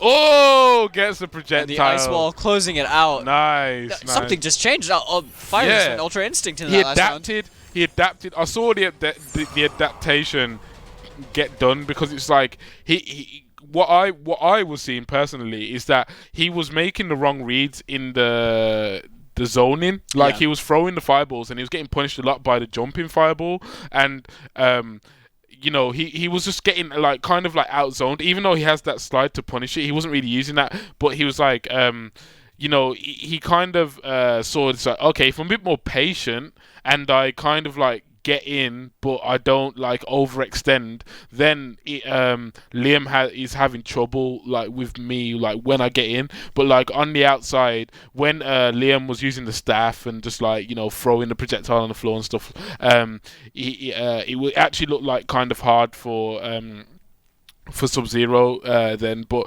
maybe it's just because obviously what he said, he wasn't like punishing it properly with the slide and whatnot, but he just looked like he adapted to that, and then in the end he got the W. So very, very well played, very well played. Very great showing coming out from the smugglers. Who Oh did yeah, take so the first. is it AKA fire or is it Oka fire? It's AKA. Sorry, It is it was AKA. my fault saying Oka fire. Sorry. I thought I was just like, I thought I read it wrong for a second. It was, that's my fault. But 5-1 to the Bristol Smugglers, and it was close. Even though it's 5-1, that looks like the Centurions got wrecked, but they didn't. Yeah, get that was wrecked. not free. No, Not it wasn't free at all. It was a lot of 2-1s. Look how many 2-1s. 1, 2. Yeah, 3, and even the games that 4 are 2-0s, 2-1s. they were generally close games as well. Yeah. So the Centurions are definitely not out of this yet. They do have another chance as well. To stay. To adapt. Yep, to adapt. To stay in this, and so they would have to win the next best of 9. So and then it would put them at 1-1, where they'd have to play a final series just to see who the ultimate victor would be. So do you think after that performance Liam just showed with Jade, do you think he's actually going to stick to Jade for the rest of it? Because it looked like to me that his Jade was actually doing really well, but he just got outplayed at the end. Like, what do you think's going to happen there? Well, I think he only played Jade because Jade was the counterplay to Sub-Zero. So maybe. Oh, is that a hard matchup for Sub-Zero? I don't really know, but maybe he is more knowledgeable about that because he plays Jade and would understand that Jade is just the character that's better suited for the matchup, or the most comfortable character for the matchup. Yeah. Over Garrus. I mean, Garrus on paper was probably just the better character than Jade. Yeah. But he probably feels a lot more comfortable playing the matchup with Jade over I feel like Garrus. Jade does have some good stuff though, like said the double overhead and the overhead fatal blow. But we'll see what happens. We're gonna go to a quick break, I think. Yep, we're just gonna take a 10-minute break and we'll be back very soon with some more Mortal Kombat election from the Belong Arena Clash.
I've always been one of those, like, I prefer being complete as a player, so I don't like ignoring a role. I've been around esports for a long time. I've done a lot of stuff to try and encourage it. Like my first tournament was in 1998. To see Belong doing this kind of thing, to have it in a city and have a company get behind and finally push it out for anybody to come in and play. Like, it's not like the guys here are all like, you know, amazing players the moment they walk in. Some of them play once a week or once a month, or a couple of them have never played before when they come in. Come in for community night, pick up a team, they're hooked. That's it, right? I love it. I'm really, really proud to take part in it, to be honest.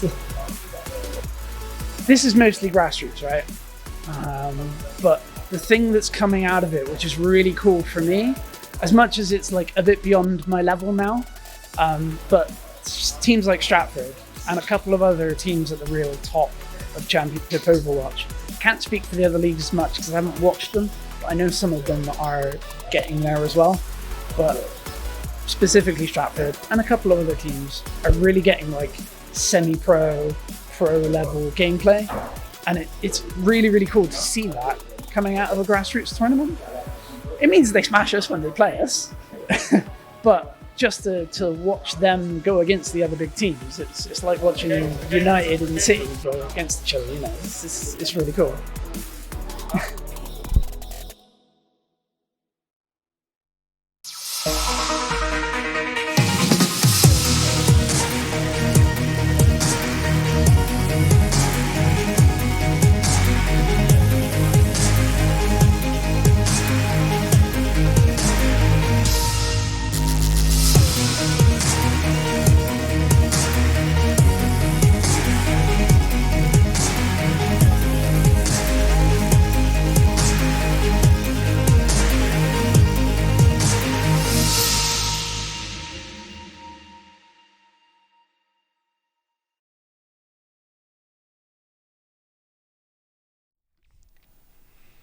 Hello and welcome back to the Belong Arena Clash.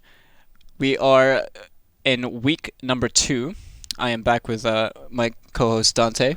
Yeah, man. And you know, we just went through a really exhilarating few matches between the Bristol Smugglers and the Centurions as well. It was 5-1 to the Smugglers, but it was close. It wasn't like the score doesn't actually paint the real picture of what happened. Like, a lot of the matches were close. There was a lot of adjustments made, a lot of character switches, and it was just a really fun set to watch. So we'll see if the Centurions can make some like adjustments, because like from the score you can see, look at all those 2-1s. If they can turn those 2-1s into wins, they can actually take this next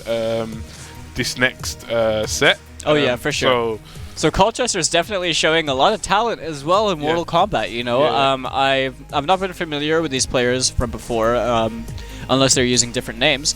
But we are definitely. Ovi stood out to me. Ovi is definitely a very strong Cassie player. All of them. Liam was pretty good. Heavy Lobster as well. They actually, to be honest, they actually all seem pretty good. But you know, the other team, though, they were on Scare point. Tactics has clutched out his games really hard as well. So has and Aaron Black is just not that character you want to fight, especially in tournament. Even just the online rank match, you don't want to fight Aaron Black. Speaking of Aaron Black, he's back on our screens again. This time, Scare Tactics up against Heavy Lobster. He's gone back to his Liu Kang pick originally when he played AKA Fire. You probably consider him his main, maybe.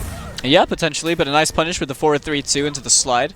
So that move is actually a mid. Why is it a mid though? Well, 9-frame mids. It seems so like a good move to like kind of like spam though. But that maybe it's a good thing that it's not a low. It was I mean, yeah. But also that was a really good neutral jump kick coming out from Heavy Lobster as well to stuff the wake up attack. So you see this string that he's doing. Like, is there any mix ups that he can do out of the string? Well, he can choose to stagger the string and then grab you. He can, like he just did there. He can choose to do the final hit of the string, which is, I believe, +5 on block, but it is flawless blockable. So if he finishes the string, he can just do it again and then put you in the same situation. Oh, he can, yeah, but it would also involve you respecting it. He does have a gap. Like, I say it's flawless blockable, but you can, like, just jab in between it. You can do a full combo to him in between it as well. Yeah. That was a really nice... That was a flawless block as well on the flying kick. If he thinks you're going to interrupt the last hit, he could like bait out. He could bait out a reaction and then do something that's true. about that, innit? Or he could throw out a special if he thinks you're going to press something as well. He could go straight into flying kick, for example. But that was really nice crushing blow on the failed throw escape. Nice block as well on the slide. Now I feel like Scare Tactics is missing out on a lot of damage from punishing that flying kick as well. Spends the crushing blow to close out this round. He whipped it down too. He tried the down 2, but it was just a little bit too far. But he took the round anyway. Very well played by Scare Tactics. Trying to adjust again. Heavy Lobster. He needs to win this game just to like get that first bit of momentum for his team, in my opinion. Yeah, definitely. But a nice hit confirm coming out from Scare Tactics straight into the slide, amplifying it for the Reptile Acid. That acid is, again, man. Now, there's something Scare Tactics does, which I really like, and that's when he throws down the acid, he doesn't press anything. He waits for you to press something. He's content with just sitting there and blocking, while you're just going to be taking the tick damage. He knows you're under pressure anyway. Yeah, for sure. Like, nice so down 2. Why does he doesn't have to do this is it. That's over. Wow. The poison damage really ticked in. The Mercy! He's getting revenge for his friend. We'll see if Heavy Lobster can turn this around. There's no way he can make the comeback. Catches him with the final hit of the string. Will he do it again? Grab him. Oh, he baited him out. The footsie's there. He missed the combo, though. Nice nice tech. He's got Fatal Blow as well. Oh, this isn't looking too good. He's got the acid as well. Oh, he tried to combo it. I respect the attempt. And there's the whiff parry. What was that, parry? It's a parry. What does he get from it? A full combo? You can meter burn it for the combo. Right. Although I don't know if that is just in one of the variations or not. I'm not too sure. Yeah. I know that he does have access to the parry, and he does get a crushing blow on the parry if he parries one of the wake-up options. If he parries an up 2 or an up 3 on the get-up, then he does get the crushing blow as well on that. But yeah, very well played by Scare Tactics there. But, you know, Heavy Lobster, he was doing really well. But it just kind of seemed like Scare Tactics was just kind of like downloading and like he kind of like caught onto his timing. But I think the big game changer is that acid, because he can just throw that acid out, make his opponent have to do something, and then when he does the retaliation, he kills him for it every time. And it's just like, it seems kind of unfair, like, but it's like what? It's a very smart way of playing, to be honest. It's forcing the opponent to go and make certain decisions. And you're effectively shaking up the plan that they would have in their head about how they want to play the match out. Yeah. So I mean, what do you think Heavy Lobster should do to like counter this style of, oh, I'm gonna throw out the acid and I'm gonna sit here, you're gonna burn out, and then like, you know, you're gonna throw something out and I'm gonna kill you for it. What should he do? I think he should try to react to the actual acid toss, like the casket toss. Oh, can he like? But he is switched to Jackie Briggs now. Okay, Jackie Briggs, possibly my favorite character in this game. There's a nice throw tech, but no. So Jackie has this very interesting mechanic where if she techs a throw, she can amplify the tech and then actually catch you into a command grab, and it does damage itself. She can tech a throw. She can and then tech command a throw grab tech. You from the tech. Well, yeah, she can essentially like amplify a throw tech. So she has a buff throw tech. Yep. Basically. Why does she have that? Well, I'm not sure, but that was a really nice read. Is it only one variation that she gets that throw? I'm not too sure, actually. It's a good question. I think it might be in both. I think it's just the universal Jackie thing. Or no, it might just be in this one. Like one character gets a throw tech mechanic. But this is still anyone's game. That was a nice down 2 coming out from Scare Tactics. Oh, the drop kick into the low. He knows that the low come in. Oh, the throw tech. Fatal blow, missed it. After Scare Tactics got thrown so much by Liam in the first game, ever since then, his throw techs have been like on point. Oh, okay.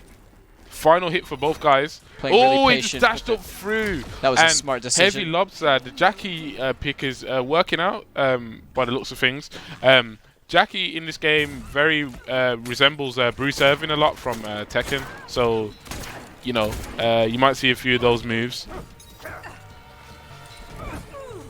So you got the front kick there. Nice punish on the back four there. Forces the breakaway, keeping Heavy Lobster in the corner. Look, that's Bruce's free too. That's his step kick into the gut punch. Okay. Now catches the whiff on the down two, confirms it into the slide. Nice throw tech. But once again, doesn't amplify the throw tech, keeping him really forced onto that puddle. Heavy Lobster though, he's in a bad position. He's got Fatal Blow. If he can land the right ult, he just gets drop kicked. Okay. Now that drop kick is an overhead for anyone that doesn't know as well. Oh, it's an overhead. It's an overhead. No way. If it was a mid, a lot of people wouldn't get opened up by it. Yeah, but the fact it's an overhead, people often, you know, like they'll think that the slide is coming, or they just won't register it's an overhead. What lows does Aaron Black have from that range that can scale you, though? He has the slide. Oh, and then if he amplifies the slide, he can meter burn it. Sorry, if he amplifies the slide, he can throw up the reptile so he has a acid legit, as well. He has a legit coin flip from like far away. But I think they're both reactable at a certain distance, but you know, like at a certain distance, yo. Yeah, that's pretty strong, man. I think the Especially slide is it's not as fast as it was in MKX. All right. But there's the confirm because he has no ammo as well and in his rifle, and that's gonna end it. The jump over. Oh, Spoke too soon, but a lovely throw Scare coming tactics. out. Is he gonna mercy though? Is he feeling himself enough to mercy again? Oh, that's a good question. Will he mercy? Nah, I reckon he'll just he'll just end it. I don't think he wants to deal with no more Jackie Briggs. Probably not. I don't think you want to give Jackie Briggs an inch because she'll take a mile. I wouldn't, because no way. I've seen her combo damage and it looks pretty ridiculous. So, yeah, smart decision there to just finish it. And Scare Tactics seems like one of those players where, you know, you might take a round off him, but he'll take all that information he's learnt from that one round loss, and then he'll just like kind of like snowball you for the next 2 rounds and just win. So you know, any players that come up against the Scare Tactics have got to be aware that, like, you can't like just use the same approach on him. Even if you won that round, you can't just stick to one approach to beat that guy. You're going to have to switch up your approach round by round, because he's going to download what you're doing. So you know, you've got, like, the thing is in fighting games, you've got to treat players for what they are. Like, so if you know this person is a bit of a guy that doesn't really think about what he's doing, you have to treat him like that. But if you can blatantly tell this guy downloads and he does adjust very fast, you have to play around with that player's mind and really just add layers to the mix-up. Because it's going to work on him. Like, sometimes being so smart in fighting games is a blessing and a curse, because you can turn mix-ups that shouldn't even be mix-ups into mix-ups, like things that shouldn't be mix-ups into mix-ups that can kill them. So definitely, you have to try and adopt that high-level thinking into beating like very good players like that. So but very well played to Scare Tactics. That was a quick 2-0 actually. We got to see a bit of Jackie Briggs, but yeah. Back to the noob, man. I like this character, man. Let's go. And noob is definitely hype. We got a Megadon I against Liam right now. Liam showing very strong Garrus earlier on in the series, and catches him with the forward throw. I really like Garrus's forward throw because he teleports backwards like that. I think it looks so cool. Yeah, he does. Now, is this Garrus a god as well? So I don't think Garrus is a god. I think Garrus is the creation of Chronica, who's an Elder God. He created an Elder God. So no. So the other way around. So the Elder God created him. Oh, created him. He's essentially Chronica's like personal servant. So what's the difference between an Elder God and a god? An Elder God, I assume, is just the tier above. That has more power. So wouldn't he be considered just a god then, or is he just like below that? I believe he's within the god tier. Yeah. Although I don't exactly know where he resides. He's somewhere in the grey area. Yeah. It's not obvious, basically. And this character, this Garrus, he looks like his mix-ups are just so jarring. Like, he just looks like he can mix up into the sand, the low sand, and then he's got a pretty decent overhead to mix that up with as well. A Megadon I know not doing too well against this Garrus pick right here from Liam. Liam doing very well. I think he's being caught trying to poke a lot, as there's a lot of counters coming out from Liam's side. And nice checks with the down ones, and catches him with the down 4 into sound trap, catching you pressing buttons, and there's a brutality. That is so what? He Just like leaves you on display. He just He what just did he left do? you there. What did he do? Did he pop out his eyes? Yeah, just and then just walks off into the mist like nothing Yeah, happened. he like. just disappears, takes his sand, and just goes home, and he leaves you out there like a freshly washed jacket. So on what? the Like, coastline. what did he do? Did he choke him out so hard that His eyes popped out, yeah, and one just flew straight into the camera or something. Yeah, I'm not even going to question Garrus' strength. He's have you seen that guy? He's jacked. That guy's henchman. Yeah, he is. That's a hench geezer, man. He's been hitting the gym, bro. You know what I'm saying? He's got that infinite time, dude. He's got all that time to get jacked. He's got the hyperbolic time chamber, literally. But yeah, Garrus, man, he looks like a strong character, and Liam, strong player as well. Omega Don I, not doing very well that match. I think he just made pretty much like most the wrong reads on the lows, and he guessed wrong a lot, and he just got out like neutraled, like he got out poked. Yeah. So I feel like this next game he's going to have to like learn from like what options he was hitting him a lot, trying to adjust. What? Oh, and he switched Mirror to match? Garrus. Oh, it doesn't even matter. So he's he's gonna like, take the oh, mirror. you're playing this cheap character. Let me play this cheap This is character as well. The Kombat League experience. And No, he went but straight for the kill. I was gonna say if Omegadon I, who is in the red, by the way, he never gets the special cancel at the end of that. You can You can special convert cancel it. from that. Maybe And, it's something he needs to learn. So basically, I was gonna say with Noob Saibot, Noob has a very good down 2, and Liam liked to do jump kicks a lot with Garrus. Yeah. So they're very easy to down 2 when you get the arc of the jump kick, and then you just I catch thought the, everyone's catch down the to was tip of the pretty toe. much the same. What's the difference? No, they've all got different animations and different hitboxes and hurtboxes yeah. and whatnot. But Omegadon I definitely getting really flustered in this match right now. Yeah. Liam is just applying enough pressure, Yeah. taking that round to about half. I feel health like if Liam gets this round, he might mercy just because Omegadon. Oh, this is the Garrus mirror. They're waiting for the sand trap. They're waiting for the sand trap. A nice. Is this like a jumping common thing kick. in Garrus Mirrors? That's the most patience I've seen in a Garrus mural. I know is they're waiting for that sand trap. That sand trap just looks like. I'm a pretty sure really you good can punish tool, sand trap with sand trap for the crushing blow. though. Oh, is it? Yeah. So, That's yeah. the thing in fighting games. Like a lot Nice of mirror tattoo. matches, right? They actually like, even though it's even because it's a mirror match, but like you have to be so careful because a lot of mirror matches, like the character can punish itself very well Yeah, for no definitely. reason. Like, and it's weird how it works out like that for most fighting games. Like, and Garrus is out here thinking I am my own worst enemy, but the crushing blow from the counter ooh, punish that took did the bad game. damage. That was 36%. He just stomped on his leg and just killed him. My from man it. just broke his leg. He ain't getting back up after that one. This geezer, man, this Garrus guy, man, he's a bit too strong, man. He's a bit strong. I man. like it. I like the fact that he hits like a truck. That character's strong. It's bro. so empowering for Yeah, these man. Garrus players, just seeing him like literally He just catch seems one thing and then half your life bar is gone. Like, He seems popular. Like a lot of people seem to be playing this character and enjoying him. He's got a cool design. Yeah. You know, just going down into the sand and just dragging you down with him. And It's stuff so like cool, that. yeah. It's so cool, but like you know, it is what it is. Every character has every fighting game has strong characters. You're gonna see them, and this looks like one of them. So we'll see if you know we'll see like more people like trying the mirror match and stuff like Yeah. that. Like, because is he like hard to use? He doesn't look like he's that hard to use. He looks like No, pretty not easy. really. He looks pretty easy. Yeah. So, you know, you will see if he's definitely a character I would suggest for newer players to pick up. to pick up. Yeah. Because he's incredibly simple. Yeah. He's incredibly rewarding, Yeah. and I feel like if you take the time to learn him right, Yeah. he's a very strong threat. Yeah. But Especially in a tournament setting like this, because Oh, yeah, for sure. It looks like against a character, if you make the wrong reads, it can go really bad for you as well. Especially when you start like to overextend and he starts to punish you for that. So yeah, but what I was going to say to you is that we haven't seen any Raiden players yet. Did you see any Raiden players last time? Is Nope. Raiden that None. unpopular? Raiden's just not picked very often because he's just not that effectively good. does the same thing other people do, just worse. Just worse. Yeah. Oh man, I think Raiden's really cool. I think he's cool. Yeah, he's super cool. Doesn't he have a really good string though? That's really good for whiff punishing. Yeah, it doesn't have the greatest range, but He doesn't.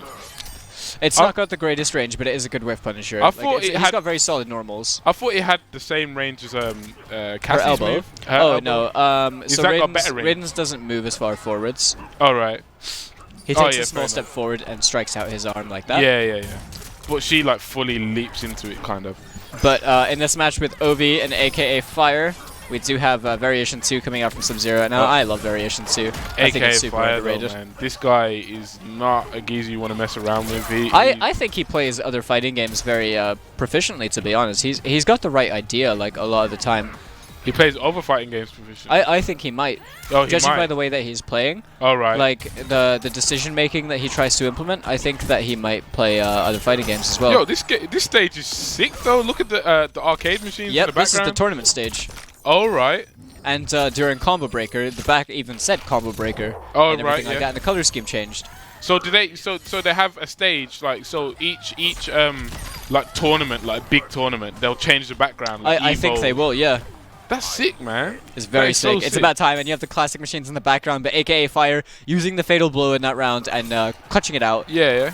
over Ovi. That's a really Doesn't good have idea, access to man. it this round, and I believe that is now the fully loaded EX Slide Crushing Blow as well. Yeah, AKA Fireman just looks like a super strong player. He looks like one of those Sub-Zero players where it's like if you don't know the matchup, he'll run you over. Honestly, look at that overhead. For into sure, that. that's a big so chunk much of damage. just off the one overhead. Nice trade. And Ovi looking very Ooh, look at flustered those right now. Doesn't really projectiles. know how what to do deal. you do about that projectile? Because can you jump it? With the correct timing, I believe you can. That looks really hard. It's to very jump. hard to jump, yeah. So what are you meant to do? Just block. Oh, the brutality! the Yo, that brutality. was sick. Oh, I forgot he wow. had that. That was brutalities, sick. man. It's always good to see brutality. Yeah, I love them. They're the greatest way to end a game. But Did they still have other things like I remember the babalities and things like that. Like, so in this game, they don't have babalities or animalities or friendships or anything don't like have that nothing from like previous that. Just games. straight brutalities. They've That's what I got like. brutalities and mercies. Oh, mercies, yeah, Yeah. brutality. That's how it should be, man. That other stuff was a bit like that was a bit over the top, overkill, in my opinion. I think it's just like the Mortal Kombat thing. Really, it's just yeah. kind of like something that they chose to do. But babalities were like the pinnacle of BM in Mortal Kombat 9. Like, yeah. you know, you pull off a really clutch comeback, you're babying the other person. yeah, probably, yeah. But brutalities, man, so cool to see, and AKA, man, he's like that Sub-Zero, and like I've always remembered Sub-Zero to be one of those characters where if he gets the momentum, it's so hard to break it because he just has all these good tools like to freeze you out of the air. If you start jumping a bit too much, you're gonna get frozen. If you don't make the right reads in the neutral, he's gonna slide you or he's gonna overhead you into like 30%. But yeah, let's see if Ovi can do something about the Scorpion right now because not Scorpion, Sub-Zero, because Ovi's choosing the space in which the wall starts to dissipate as well. Yeah. So AKA Fire is going to slowly walk him into the corner. So it looks like Ovi's strategy right now is to like keep out AKA Fire, like just don't come in on me, bro. Like, well, I think he wants him to come in. He's just trying to make sure buy that his when he's time. coming in, he's not Yeah. taking as much damage, and it's retaliation, really. You know, nice use of the air gunshots just to avoid the ice avoid ball. the projectile. That was sick. Oh, so is that overhead? That The ice axe. projectile, I the jumpy one? think it's a mid. He stood up for it though. Maybe. Probably under the impression it's an overhead, but I don't believe it's an overhead. All right. Oh, nice crouch jab under that string there. That was a great poke just to alleviate the pressure. Overhead. Oh, get off me. Now I think you can punish that string with slide, but don't quote me on that. What string? The forward to grab with Cassie, where she does the backhand into like her drone. Oh, right, electricity. yeah, you can punish that, yeah. Oh, nice. As on counter, Oh, counter or punish with that string, it rewards crushing blows. So as well. it looks like Ovi's like patient style with the just the zoning with the projectiles and just like not trying to force his way in on AKA Fire is like he's actually doing pretty well with it. So I think he probably should stick to it. Look, he's not advancing. He's just forcing AKA Fire to come in on him. Yeah, and this is a lot of people would consider a very lame way to play, but it's a very smart way to play. You have to against certain characters though, because like. Oh, there's a crushing blow. Acknowledge the fact that there was a throw as soon attack. as Sub-Zero That was gets in and he incorrect. runs those mix-ups on you, it's like this is what can happen. So it's just like, what is he gonna do? He does have another crushing blow loaded up. Will he decide to use it this round to close it out or save it for the next one? Nice whiff punish. Nice whiff punish there. Oh, and throws the around the freeze. string. That he must have predicted that he was gonna do that string. That Oh, was the you're gonna one. do that string like you always do. Watch his freeze. Bodied. Okay, Ovi, he might get a bit you know, desperate now and go in for the kill a bit more. But I think he should Potentially. stay back. I think he should like do what he was doing in the round that he won. Oh, Nice but use that, of the overhead. you can't Nice throw stay in the attack. corner against the Sub-Zero though. You Oh, the cannot. slide. That's gonna hurt. Oh, 319 damage. Okay, fatal blow. What? Forward Out of four. the air. The Out of forward the 4 air. has a very good hitbox. Oh. Okay, that throw. This is good Oki situation. What's gonna happen? Oh, the wake up neutral attempt. jump. The wake up into the grab. He did neutral jump kick on purpose to make him whiff, I think he might have been trying to do the wake up 3 and it didn't come out. and he got lucky. And he got lucky. But Oh. regardless, AKA Fire, I mean, it could have been an intentional neutral jump. But AKA Fire taking it over Ovi. That is so gruesome, man. And the eyeball as Yeah, well. but it That's goes taking flying, a yeah. bit. This game loves eyeballs. The Like, eyeball as well, man. That is so gruesome. Who made is. this game? Whose idea? Whose idea was this at game? NoobD on Twitter. That, Ed Boon. that guy has some problems, man. Like, yo, like Problems? Or is he genius? Genius problems. I'll agree. Nah, this game's sick though, man. I ain't gonna lie, but yo, It's too cool, yeah. that's just too gruesome, man. No, like you don't want no kids looking at that, man. Like, you know what I'm saying? Like, you know, I bet you there is some kids out there playing this game. This is man. the awkward moment where I'm like, I've been playing Mortal Kombat since I was way too young. But if I didn't, I wouldn't have this love for this series that I do now. It's so good, and it definitely desensitizes you to a lot of violence. Which is I'll but tell you what, my kid ain't it's- playing this it's- game. yeah, well, I wouldn't let my kids play this game either. But it's a really good game. It's Yeah. a really fun game to Yeah. watch as well. And, you know, for anyone watching, if you're going to be at iSeries as well, we're going to have the finals over there. So you get to see the two best teams go at it head-to-head as well. And put on a great spectator event. Yeah, definitely. I'll tell you what though. When I was a kid, my uncle and that used to play this game, and I used to be scared. I used to be scared of this game. Like, this game actually used to scare me when I was like, you know, I forgot how old I was. I think I was about 9, 10 or whatever, and it was like it was too much for me, man. So it's like, you know, that's how you know it's just like one of those games where it can actually like it can affect you in one way or another, and it's like, but it's a really cool game, well designed as well, and like this version of the game as well. It's just like the animation looks so clean and so just so well. yeah, it's for just so sure. well animated. Even the stages. Look at the stages. They are beautiful. Now, we do have the run-back match over here between Liam and Scare Tactics. Liam going straight for... So I think Liam... Oh, that's going to crushing blow. That's going to hurt. Ooh, that So does I so think much Liam damage. is actually a player who would play better against players who play more conventionally, like, you know, fighting game players. People who are either within the FGC or who do compete. You know, there's a certain way that they play. Yeah. And they don't tend to take as many risks as people who would play like ranked, for example. And I think Liam might play against players like that better than someone who's conventionally like a maniac player or something. Play styles come into play like in every fighting game But where like Scare Tactics literally turned this anti-air. round around. He turned it. What? I don't even know how to say that. He turned this round around. Like, all the way around. it was hugely in favor for Liam. And then the past two combos Super into a fatal 180. blow, he just took the round from him. that was sick how he done it though, because I swear he used that fatal blow as an anti-air. He did, yeah. Oh, that was beautiful. It's literally a 10-frame full-screen reversal. It's a high. You can duck it. But I would not try and take the chance of jumping against Aaron Black in those situations. Because what's he going to do? That's the thing in this game. It looks like if you jump at the wrong time, you can get super blown up for it. Oh, yeah, super for sure. blown up. Compared to a game Nice like Street anti-air. Fighter. And think about it. Every time you're jumping, if you get eaten, if you just eat a single down two every time you jump, that's 140 damage, which is 14%. That's a lot of pretty life good when damage, it really racks up. Yeah. Nice block Nice block on on the that. up 2 wake up. It doesn't get the punish, So unfortunately. Scare Tactics seems to be pretty like he seems to know this matchup. Like he seems to not be too phased by yeah. I'd expect it- he should do though, because quite a lot of people play Garrus. Yeah. Yeah. That was a really nice flawless block and a breakaway right at the end and a throw tech. Nice tech, nice Yo, tech. Scare Is he Tactics gonna make is another comeback? clutching. Is he gonna make another one? Nice down Nice two. down two. Very good anti-air. So Garrus, man. If Liam did not lab how to flawless block Aaron Black's forward 3-2, then he's godlike. If he's doing that and he's just learned it today and he's doing it in response, he's godlike. All right. I didn't even know you could flawless block it. But great pickup, great conversion, and 324 damage coming out from Liam. Does Oh, get the the throw throws. counter from the back throw The throws are adding up for Liam. for sure.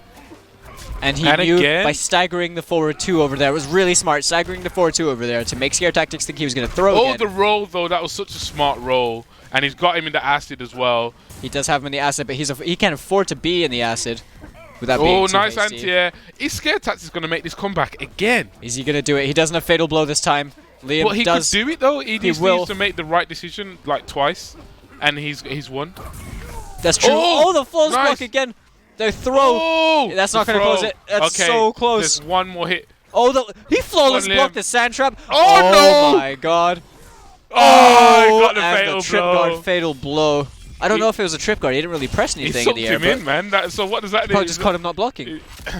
Yeah, it's like Seth's vacuum from Street Yeah, Fighter Seth's 4. vacuum. That's Yeah. what it looked like to me. It goes about half screen, but it's a very good reversal. Yeah. A very good reversal. Really pulls you in. So if the opponent's trying to do like jump in attacks, advancing Yeah. moves or anything of the sort, or trying to use projectiles against you at a certain range, they can't Yeah. do that because the threat of the fatal blow is too strong. It's too and if they strong, do yeah. that, I've got to stop saying doubles. If they do that, Do if that. they do that, Yeah. then they're eating about 32% Yeah, at yeah. minimum, most likely for just trying to do something in that situation, which is so- very bad for them. So it looks like in this game, like for newcomers, like one of the big parts of this game is going to be learning what all the popular characters fatal blows are and what they do, and then try and learn how to basically defend against them like in the clutch and things like that. So they're not just getting robbed every time they're close to winning. You know what I'm saying? So that might be one thing that newcomers might want to look at. But great showing from Liam, taking the first game as well, and he is going strong into this one. Oh, nice. Using a lot of the jump kicks. He's using a lot Wow, of jump he's kicks just this time. kinda He's like realizing that spamming Scare it. Tactics is not going to anti-air him. He's really going to try and pressure him out. Is Aaron Black not that good at anti-airing? Well, he can down two, and he can also jab the what he's doing. But he's probably just playing the mental. Okay. Oh, Nice. force block again. So if I were Scare Tactics, I would start throwing in different options after the forward three. What's so the command? What's the command for a flawless block? You just have to block at the right moment. So I believe you have a 3-frame window, and So if you block, Oh, during you that press the 3-frame button in it. Yeah, so you hit block at the point of impact, and misses the punish. So it's kind of like a parry, but you do with the block. Yeah, button. and then when it flawless blocks and you hear the noise and you see the sound, you see the effect of it, Yeah. and you hear the sound effect, you just follow it up with up 2 if you Yeah. want to get the launcher, or up Yeah. 3 if you want to get the So get off me. So reset to Scare neutral. Tactics actually has to he has to adjust now. He has to find out a way to kill Liam for flawless blocking every time after that string, right? That's true. And Liam does catch him with the down 4 into Sand Trap. This is looking very much in Liam's favor. This Nice might block. be the first set we've seen Scare Tactics lose if Liam takes this. That's true. Nice down 2, But not he's letting me getting get a with the bit- jumps. He's getting a bit too okay, the got the throw, Is that and there it is. Wow, Scare is Tactics it. takes his first L. First L. There's the run back. Liam with the adaptation. And it's straight fatality this time. No mercy, nothing like that. No messing Nothing. about.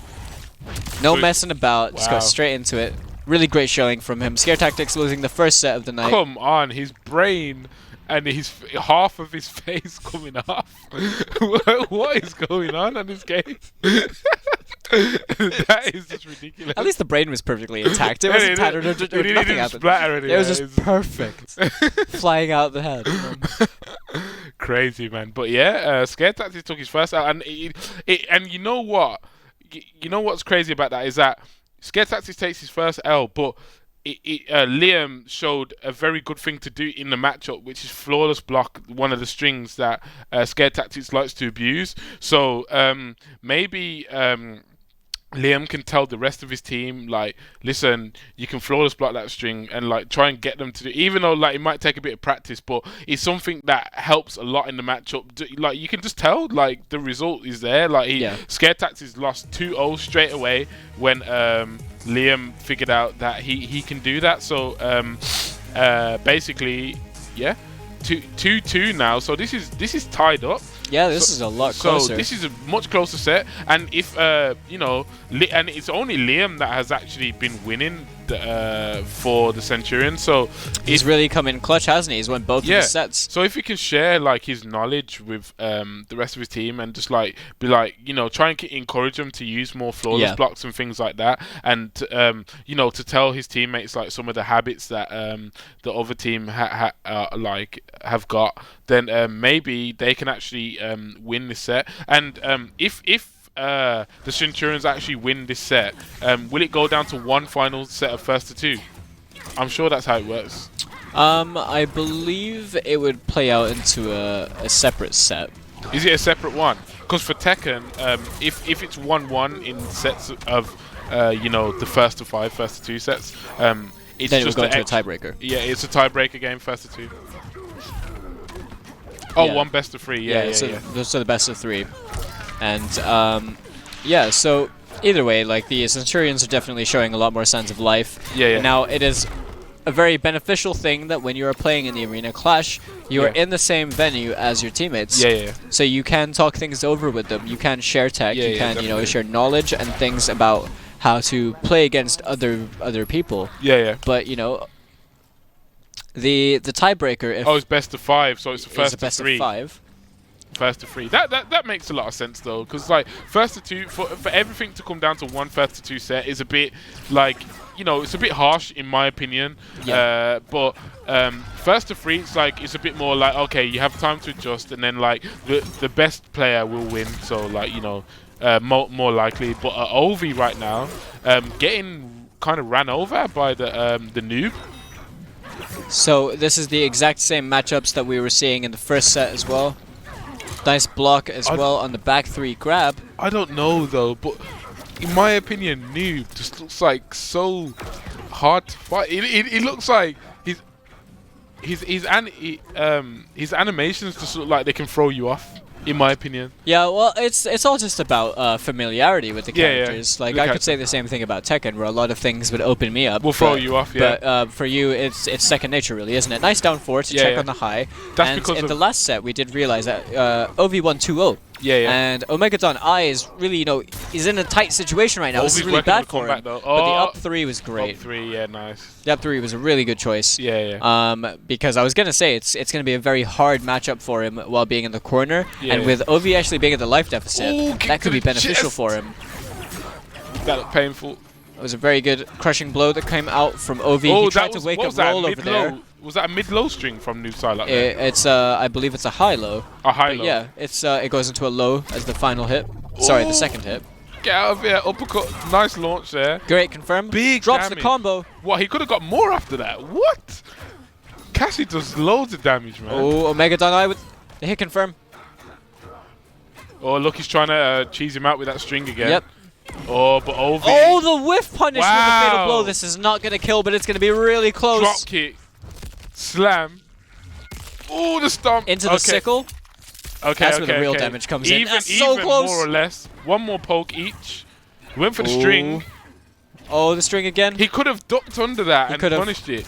Oh, the the ghost ball. Omegadon. It caught the straight gunshots. And the thing is, that is such a good confidence boost for Megadon, because if he lost that close match after already losing 2-0 the last time, that could have been such a confidence killer for him. Like, that would have been, oh my god, can I even clutch out a match against this guy?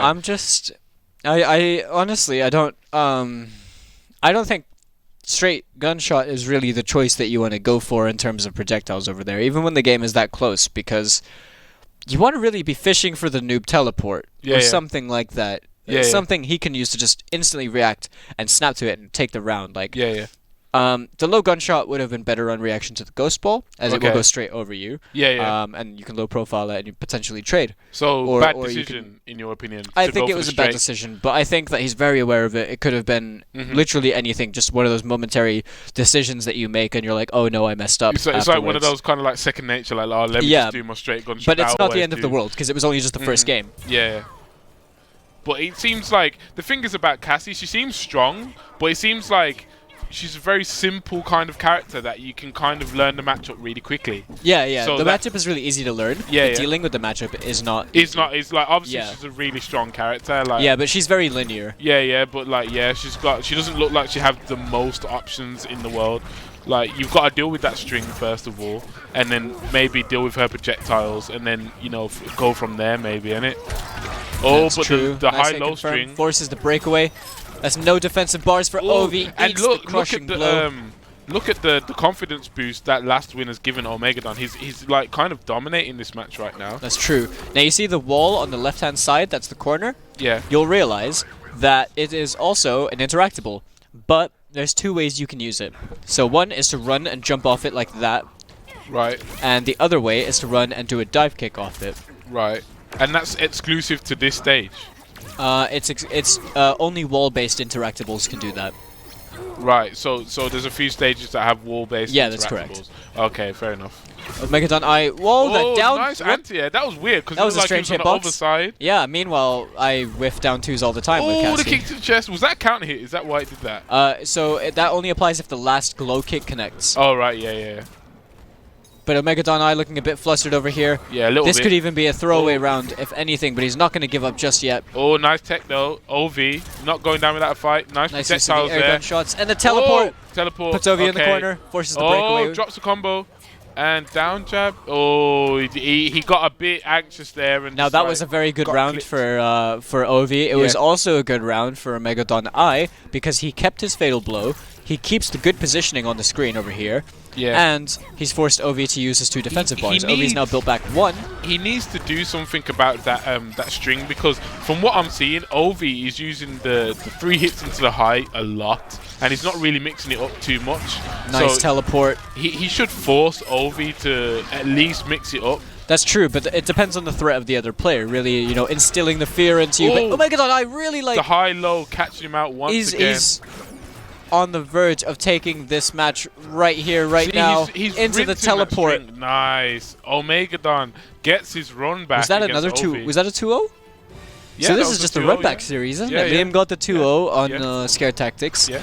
Omegadon I, showing a lot more life than he was in the very beginning.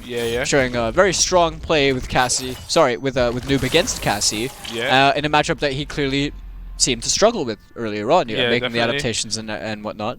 So he did adapt, and he felt like he's getting like I felt like Omegadon in the last set he was he was a bit more rusty. He was a bit more like he didn't really have his timing down, and he was trying to get into things. But like now he's had he's had some experience playing. He's probably got his nerves down a little bit more as well, which is a big factor because he's already played the last set, and he feels like he's just more in his element, and he's trying to show people what he can do a bit better, and but the Bristol Smugglers up 3-2 now. Heavy Lobster right now, he wants to even this up because you don't want to go down 4-2, because going down 4-2, especially when they've already won the last set, will be a pretty bad position. It puts you into a very stressful situation. And the Colchester Centurions are definitely not out of this right now. They do have we have quite the grudge match coming up next. I think it's already been established now. Was this this is the original Mercy? The first time Mercy that happened so far came from Heavy Lobster. What's your guess? Do you think we will see another one? Yeah. I think definitely. So when someone mercies someone, right, and they win, is it like you know when they do run backs in Mortal Kombat, do you like? Is it like a given that they always try Mercy again? Like, you know what I mean? Like, Oh, like an etiquette thing. So if you get mercied and then you win, do you mercy them back? like yeah, like so. No, well, like say if you lost to someone that mercied you, like does the other person like always kind of like mercy back, like in the run back? Like, if they I mean, win, sometimes if it's casuals, if it's not casuals, I wouldn't mercy back. You wouldn't Yeah, mercy if it's back. tournament, don't mercy back. But we Yeah. do see a Scorpion pick coming out from Heavy Lobster over here. Great down two crushing blow from AKA Fire, but unfortunately it doesn't get the ending of the combo. But showing a lot of pressure over here. Oh, Scorpion, yeah. Scorpion is regarded as one of the better characters in the game by a vast As vast he member kind of the of community. should be, because he's the iconic main character. Yeah. Get over here, you know. He what is I'm the saying? poster boy. So he kind of should be strong. Now, I believe he may have picked this for the teleport cancels, just as we saw right there. Reborn Scorpion has access to teleport cancels where he can't be punished. Right, that seems really strong. Teleport cancels that can't be punished. A lot of people complain about it. But, I would. yeah, it's definitely a very strong tool. Wow, nice overhead there. Heavy Lobster's not out of this yet. But he uses the icicle shards to guarantee the chip kill. But AKA Now- Fire though, he just seems so strong with this Sub-Zero. Like, you can't like. It seems like it's hard to fluster him.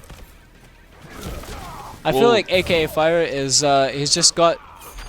he's got the right idea. He's really Yeah. good at you know, rushing you down and making you Yeah. question how you're gonna block. He's good at flustering the opponent. He seems like he's probably been a Sub-Zero main for a while as well. Maybe from the previous installments. Potentially, of the yeah, he game. could be a Sub-Zero player from the previous ones, but Yeah. you know, Sub-Zero in this game is a very, very stylish and cool character. Yeah. And a nice whiff that's punish with the so EX slide as well. He seems like a proper powerhouse in this game. Like, if he hits you, Sub-Zero, he does a lot of damage. Scorpion's the better of the two, I think. Yeah. But using two crushing blows over there with a tick damage, Ooh, the up nice. three wake up, catching the neutral AKA jump. Fire, showing that the Scorpion pick is not going to help him out. Maybe Heavy Lobster should go back to his guns. Like, you know, the characters that he was playing earlier. And, you know, try and, like, just, you know, adjust that way. Instead of, like, you know, like, you can switch characters. But the downside to switching characters in tournament is if you haven't been playing that character that you switch to, you can be a bit rusty, for with sure. the character. Whereas, like, you know, if you're playing the character, like, you know, you're warm with that character and you can do your stuff. Because, like, I know, like, a lot of people, like, you know, when you go into a fighting game and say if it's your first match or whatever on ranked or whatever, Yeah. like, don't you always get that little bit of rust where, like, you know, the first two games is like, oh, let me shake off this rust, and then you get warm, and then you get into your zone. You know what I mean? That's how I feel anyway. So, you know, we'll see if he sticks to the Scorpion and if it works out, or he just goes back to his guns, because the Scorpion really didn't work out there. He did do a big combo. But apart from that, he didn't. A lot of stuff didn't. So fluster. I genuinely think that Heavy Lobster might be switching characters a bit too much, and Yeah. it's just it's more detrimental than it is a positive outcome. And I Yeah, can yeah. understand the idea of wanting to play good characters that have certain tools that help you deal with certain matchups in certain ways. Yeah. It's very vague, but you know, Scorpion has access to a teleport. Oh, so he's gone with Jax now. He's gone with Jax. Very Yeah, I interesting I indeed. personally think that Heavy Lobster's switching too much as well, because there's. You know, there's players in tournament, right? And even if their character is not considered high tier, they stick to that character all the time, and they do that because they that's their best character. Yeah. That is just the character they perform best with, and they believe in that character. You know what I'm saying? Whereas if you don't believe in your character, it's kind of like you're not believing in yourself as well, your own abilities. Yeah, really. And like you need the character to help you out. Like, whereas, you know. You just have to play with familiarity, really. Yeah, like, it might just be better to stick with one of the characters that you play and you know, figure out their options against the cast, as opposed to figuring out different characters to deal with certain other characters. Yeah. That's That was a really nice spacing coming out from AK Fire as well. damage. That's gonna hurt. All projectile. That projectile seems so good. And nice use of the ice shards. I'm really impressed with AK Fire's Sub-Zero, to be seems honest. I think strong, man. there are definite, like, adjustments that need to be made in terms of damage optimization and conversions. Like, but those come with experience with the game, with playtime. Understanding where and where you can't convert and what kind of damage you can get. Yeah. But uses the EX slide, or sorry, the amplified slide to start throwing heavy lobster towards the corner. This is really not looking good for heavy lobster. It But doesn't AK seem Fire is like- playing like the perfect gameplay he needs to right Yeah. now is just to Just throw keep ice out. balls and stop Jax from getting in. Is Scorpion's ice fireball, isn't that considered one of the best projectiles in the game? Oh, Sub-Zero's Ice Ball. Well, in Variation 1, Amplified Ice Ball is better. Because it eliminates all of the projectiles in its way. It completely eats them up. But And it's it's a like lot faster. And it's This a mid. one launches if it hits. The other one has the same properties. It Isn't- just, isn't when that you spend a ridiculous? bar on it. It's very strong, yeah. Sub-Zero's Ice Ball has always been very good. But AK Fire taking that 2-0. Taking that 2-0, like, got the revenge. Into the fatality. It got the revenge, and it was pretty, what we call out here, free? It Yeah. was pretty free. Pretty fray. But it was like, when I think about Sub-Zero, it's just like, imagine if Goku, what am I on about? Ryu's Hadouken. Imagine if that gave a full combo every time it hit. I was getting excited for Goku. Goku. Now, I would love to see Goku. Like, wouldn't you love to see Goku as a guest character in a different fighting game? I would like to see. I mean, yeah, I want to see Goku. But it'd be too strong, though. I want to That's see the thing. Goku in Smash Bros. To be honest. Would you want to see him? I think someone mentioned that to me before. Yeah, in it would Smash fit it Bros. really well. But You reckon? yeah. But in terms of like guest characters for this game, No, not for this game. But- No way. but for this game, there are so many potential guest characters that could be so cool for this But the game. thing as is, well, how- and I'm super excited for the How DLC. do you put a guest character into Mortal Kombat? Like, I mean, the guest characters in Mortal Kombat X were amazing. oh yeah, there was. Well, like apart from like say if they're like from horror films or things like that. Like, how do you like the thing is. I think it would be a big risk to do this, but if they put in a guest character that's not to do with anything gory, like It would be a blow up because think- they do you don't think fit everyone the would they don't go fit mad? the environment. You know, it's like that's like don't you think they could pull it off with a certain character? Like, I don't know. I mean, to me, that's like I see It's it a as risk. getting tickets to a basketball game and going to Old Trafford. Like, it doesn't really work. it won't work. Yeah, It probably it's, won't work. It's like you're going for it's two Yeah, different it won't things. work, will it? But there's so many potential characters they could add, or there's characters that may not have been. Are they planning to add like a lot of guest characters to this game? Because what happened to because in the last game they had Predator, they had Jason Voorhees, Where are Leatherface, they gone? Alien. Why didn't they keep them? Oh, I want Leatherface back. Huh? I became a fully fledged Leatherface main. Yeah, man. Like, add them back, man. But this is to take the series, is to take the set for the Bristol Smugglers Yeah, over yeah. the Colchester Centurions. Ovi is fighting for survival for And you not got just himself, Scare tactics. but for the entire team. You scared And starting the round with forward 4, the Aaron Black special. Scare Tactics has only lost one set the whole in this whole like competition. So like That's true, and I think he's made the adjustments from losing that set. He's Yeah. had the little break in between where the other couple matches have been played out, and he's thought to himself about what he can change going into the next match. I don't think Ovi like knows about. Well, he probably knows about the what's it called? The guard. The perfect, yeah. So the flawless block. The flawless on the fourth. block. Yeah, that's what it is. But now you'll see that Scare Tactics is hardly doing the string over there. He did it over there, but it right. was on hit. Oh, so is he adjusting already? Like, oh, I'm not gonna get killed that I way. just saw something that blew my mind a little bit. So Aaron Black's amplified scud shot, which I believe is a mid, just Yeah. got low profiled by Cassie's falling amplified guns from the air. But does it work the same when it comes to projectiles though than attacks? Because it's a projectile, so should it work like that? If the projectile is a mid, it shouldn't get low profiled in theory. Why not? But because it's a mid, so it can't actually be low profiled. But the the fatal blow coming out from Ovi, finding good use for Cassie's fatal blow, which isn't regarded as a very good one. Yeah. And really evening out this life bar over here. Nice forward grab, throw. and then that's it. That's Ovi. Ovi took that round. Nice grab at the end. So who is that dead guy in the background? Goro. Oh, that's Goro. That's Goro. Wow. Rip Goro. F. What happened to him, man? He died. Who killed him? I don't know. I think he just died. He just It's- died. it's just Goro. Did he just get old? I can't actually remember what they said about Goro. But yeah, he was announced dead, and the stage was definitely the So they announced him dead Typical. in this game. Yeah. That's sad, man. What about all the Goro fans, man? He's gonna kill off Goro like that. All the Goro fans play Shao Kahn now. Fair enough. They should make Kintaro a playable character in this one. At least he died on his throne, though. Yeah, yeah, that's true. Oh, drop kick. Lovely use of the forward 4 over there. We're going into a final round for this game right here between Scare Tactics and Ovi. Oh, Scare Tactics wants this round, though. He's not This is giving Bristol it, versus gonna give it Colchester. easy. We got regional battles. Oh, he's got the acid as well. Oh, that string, though. Oh, nice. The up Disrespect 3. This there. is gonna hurt. That's a crushing blow on the head. combo. That's a big combo now. No breakaway. Oh, the slide. 324 damage. Oh, and that's gonna be it. That's That gonna be is it. game. Nice, nice. Scare Tactics, shown to be possibly the MVP of the whole of this whole set between them and Colchester, and he played really well. Yeah. Aaron Black shown to be a problem character. He was in the last game. He still is in this game. The acid seems, in my opinion, a bit cheap. But Scare Tactics, just like his adjustments, like the way he played, his poking, his mix-ups, His throw techs as well. and Really, his throw really good. techs. So yeah, he just played ridiculously well. Yep. Ovi, good showing as well, and you know the rest of the players on Colchester, they showed a lot of signs of life and things like that. But at the end of the day, it just wasn't enough. It wasn't enough to beat So. Yeah, that was really fun to watch, though, definitely.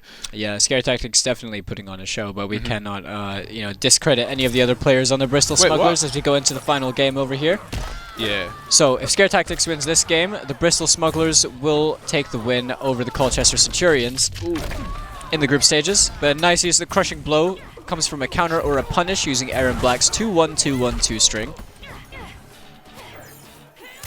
Oh, he got the grab. Now, I like the fact that the grab was a back throw, because I think Scare Tactics would have teched the forward throw, but no punish on the EX gunshots, unfortunately. Catches Ovi with the slide. And we see a punish coming out over there, closing out the round. Very unnecessary risk coming from Ovi. We'll have to see some major adaptations and adjustments coming through. Otherwise, the Bristol Smugglers are going to walk away with this. Oh, went the wrong way! Still not ducking that high that you can duck on that string, but he's just not bothered by it. He's not bothered by the string at all. He's just like, okay, I'll block it, and you can't mix me up. You just have to do it. Overhead. Use of the forward 4. And yeah, trying to play a full screen projectile game with Aaron Black. Have fun with that. This guy's already starting Red Dead 3s. Did he just rinse the whole clip on him? Yeah, he did. The entire clip. Almost. I can't see the. And last hit. That's it. That's it. That was such. And the Bristol Smugglers are going to take it over the Colchester Centurions. I actually thought it was done from the last match. I'm not even joking. I thought it was done. But yeah, Bristol just just showing like how strong they are, man. And especially Scare Tactics, man. Look, both eyeballs come out as well. God, I love that fatality.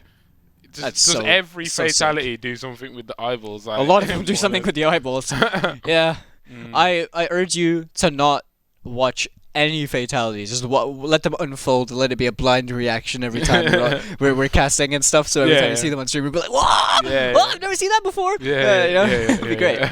But yeah, man, that was pretty. There's some fatalities even I haven't seen in the game. Yeah. Well, there's still ones we ain't seen. Yeah. Swear. Yeah, there's still a good few that I haven't characters. seen. I haven't seen.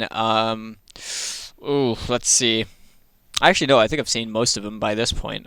I was gonna say I haven't seen Jade's second one, but I think I have. I think I remember it. All right. Fair enough. I definitely haven't seen. There's quite a few really cool ones. Of them. But GG's to both teams. GG's. You know, great showing from both teams. I think that Colchester Centurions are going to come back a lot stronger. Definitely. There were no pushovers in this set. You know, Liam really impressed me as well throughout the course. He showed really strong signs of adaptation, very strong gameplay throughout. And it's like the momentum was proper weird in that second set, because it's like the first set it was like 2-1s, but like this time it was like 2-0s, yeah. But it's just like the ones that Centurions won was 2-0s as well. So it's like, you know, it's like this one is just the wash. It's like when Centurions turned it up a bit. Yeah. Then the Smugglers turned it up even more. It's like, oh, you want to 2-0 us, then we'll 2-0 you back. Like, you know what I mean? So it's like it was pretty mad. But by playing with each other, they'll only continue to get stronger, and by Definitely. playing these other teams as well throughout the clash, will only continue to make them better and more of a threat Yeah, going definitely. forwards from here. The group stages are not over just yet, so we do have more to come soon. But that is it for week number 2 of the Belong Arena Clash for Mortal Kombat 11. I have been Falcon and joined by I've been Dante. And we hope you enjoyed it, man. That was sick. That was sick. It was good fun. Thank you guys for watching, and we'll see you next time.